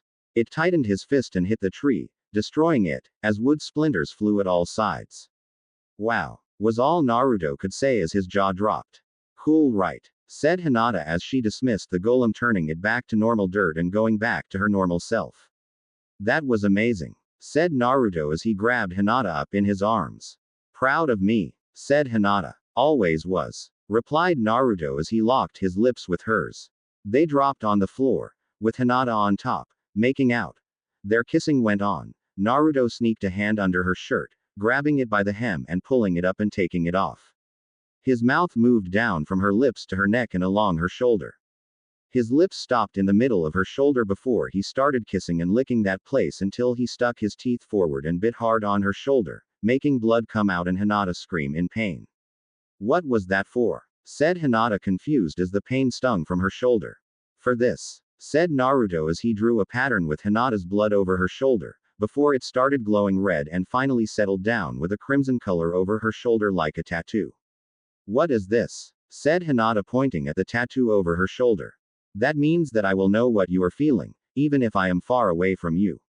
I will know when you are in pain and I will come to your help anytime. I will know when you are sad and I will try to cheer you up.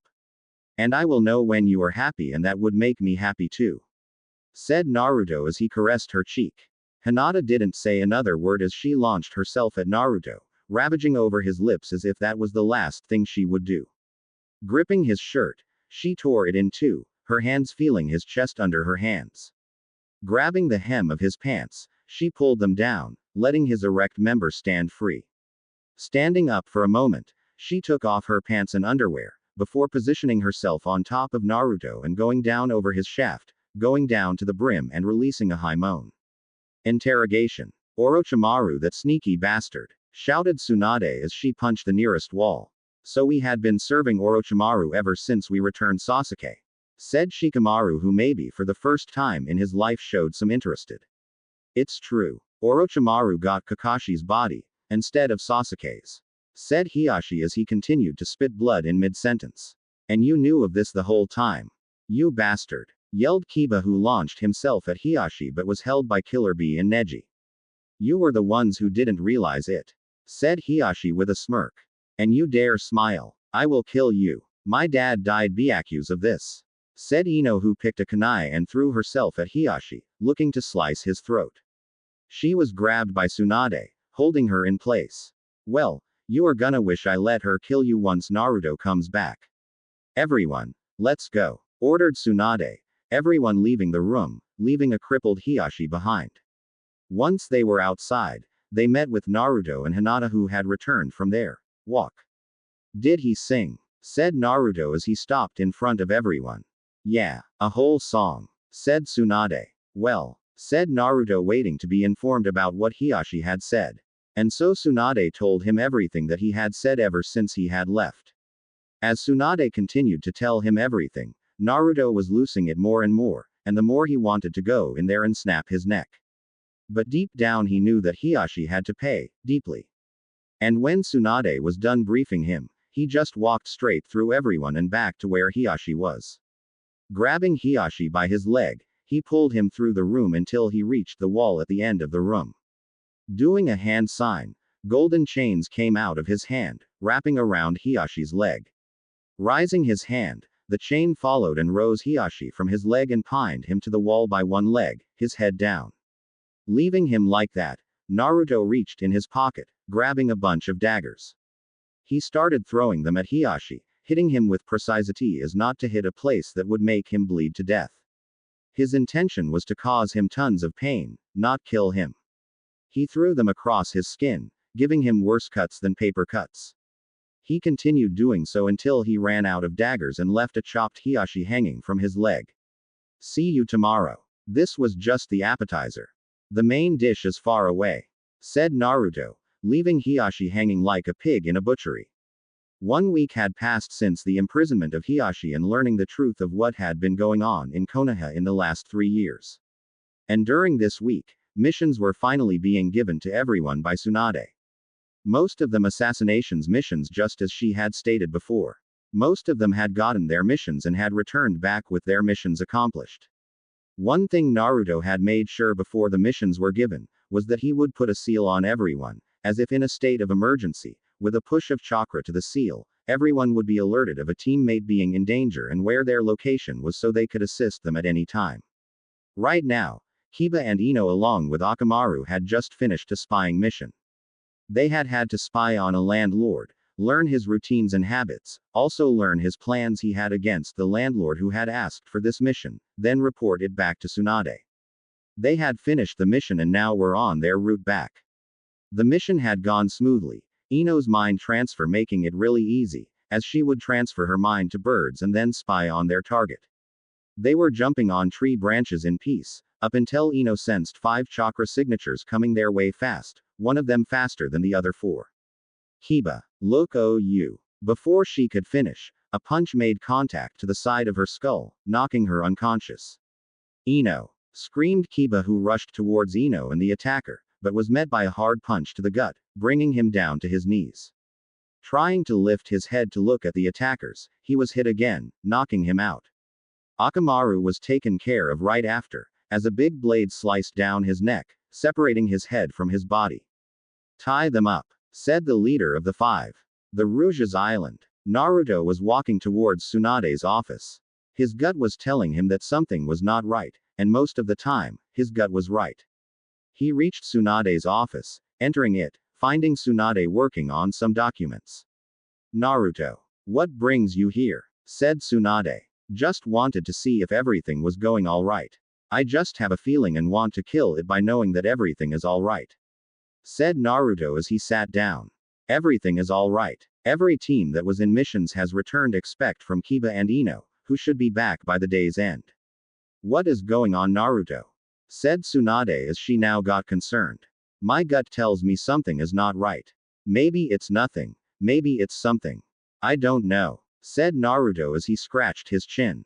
Everyone here will take care of themselves. It's nothing. Now go. Said Tsunade as she went back on working on the papers. If you say so. said Naruto as he got up and left. Back with Kiba and Ino. Kiba was coming to his senses as he realized he was tied up, both his legs and arms. He also realized that those were chakra bindings, stopping him from sending a distress call. He looked around and saw Ino, tied up and unconscious on the ground, bit of dried blood over the side of her head. Looks like he came back to his senses, said a voice. Looking at where the voice came from, he saw a skinny tall guy, with white hair and a large sword attached to his back. So it seems, said another voice, and Kiba recognized this voice very well. It belonged to Sasuke Uchiha. You, yelled Kiba. You will pay for this. Relax now. I don't want you to meet the same fate as your mutt, said Sasuke as he showed Kiba the head of Akamaru. Quote. No, yelled Kiba. I will kill you all. He yelled. And how will you do that? You are tied up, unable to move a muscle. It doesn't have to be more bloody than it already is, so I am going to ask you a question and you will answer it. If you don't, it won't be pretty, said Sasuke as he took out his sword. Screw you, said Kiba, spitting him on the face. Where is Naruto? Said Sasuke as he wiped the spit from his face. Kiss my, said Kiba, smirking. If that is how you want to play it. Jugo, can you attend our sleeping lady out there? Said Sasuke. Jugo, the big guy with orange hair, moved towards the unconscious Ino, grabbing her clothes and tearing them apart one by one. No, number. Stop this. Leave her alone. Don't do this, screamed Kiba at Sasuke. You know what you need to do in order for him to stop. And as long as you don't talk, he will keep going, said Sasuke, pointing at Jugo, who had removed Ino's shirt and bra and was molesting her body. Quote. Just stop. He is in the abandoned Uzumaki island. He is there. Just stop. Leave her alone, said Kiba as he hung his head down, crying. You see, that wasn't so bad, said Sasuke as he petted Kiba's head. Jugo, Suigetsu, have all the fun you want with Ino. Tomorrow we go back to Konoha, said Sasuke, leaving towards where Karen and Sakura were, as Suigetsu and Jugo took off their clothes, and launched themselves at Ino, who had just gained her senses back. Kiba, what's going on? Yelled Ino, but was silenced as a hand moved over her mouth. Back with Naruto. Naruto was sitting on the side of the bed, Hinata sleeping peacefully behind him. It was closing into dawn and he still hadn't been able to get a single second of sleep. That feeling in his gut was keeping him awake. His mind was pacing, he just couldn't put it, what this feeling was.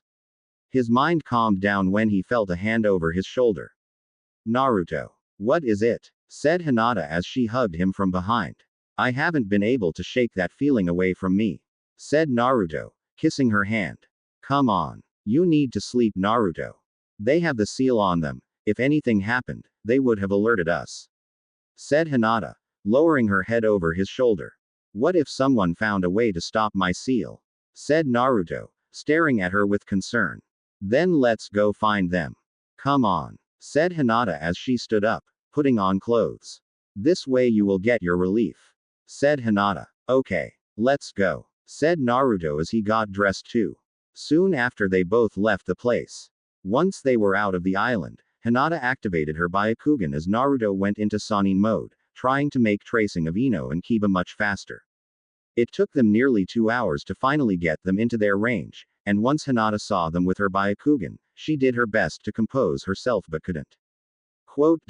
No, it can't be, said Hinata as tears started rolling down her cheeks.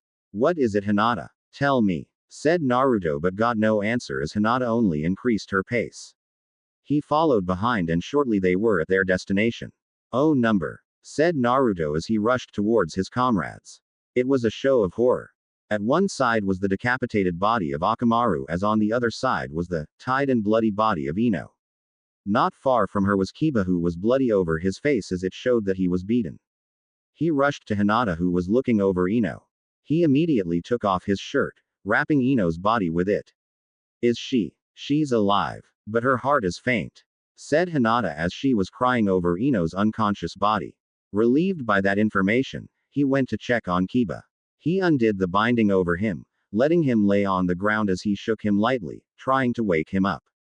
It took some time, but he finally opened his eyes somehow. Kiba, you there? Said Naruto, shaking him lightly. Ino, said Kiba. She is alive. She will be alright. Who did this? Said Naruto as he was getting angrier and angrier. Sasuke, said Kiba before he drifted back to unconsciousness. With the new information, Naruto wanted to go right after Sasuke and slaughter him.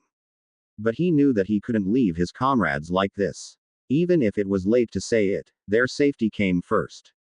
He grabbed Kiba in his arms and he noticed that Hinata had done the same with Ino. He made 2 other clones who helped with Akamaru.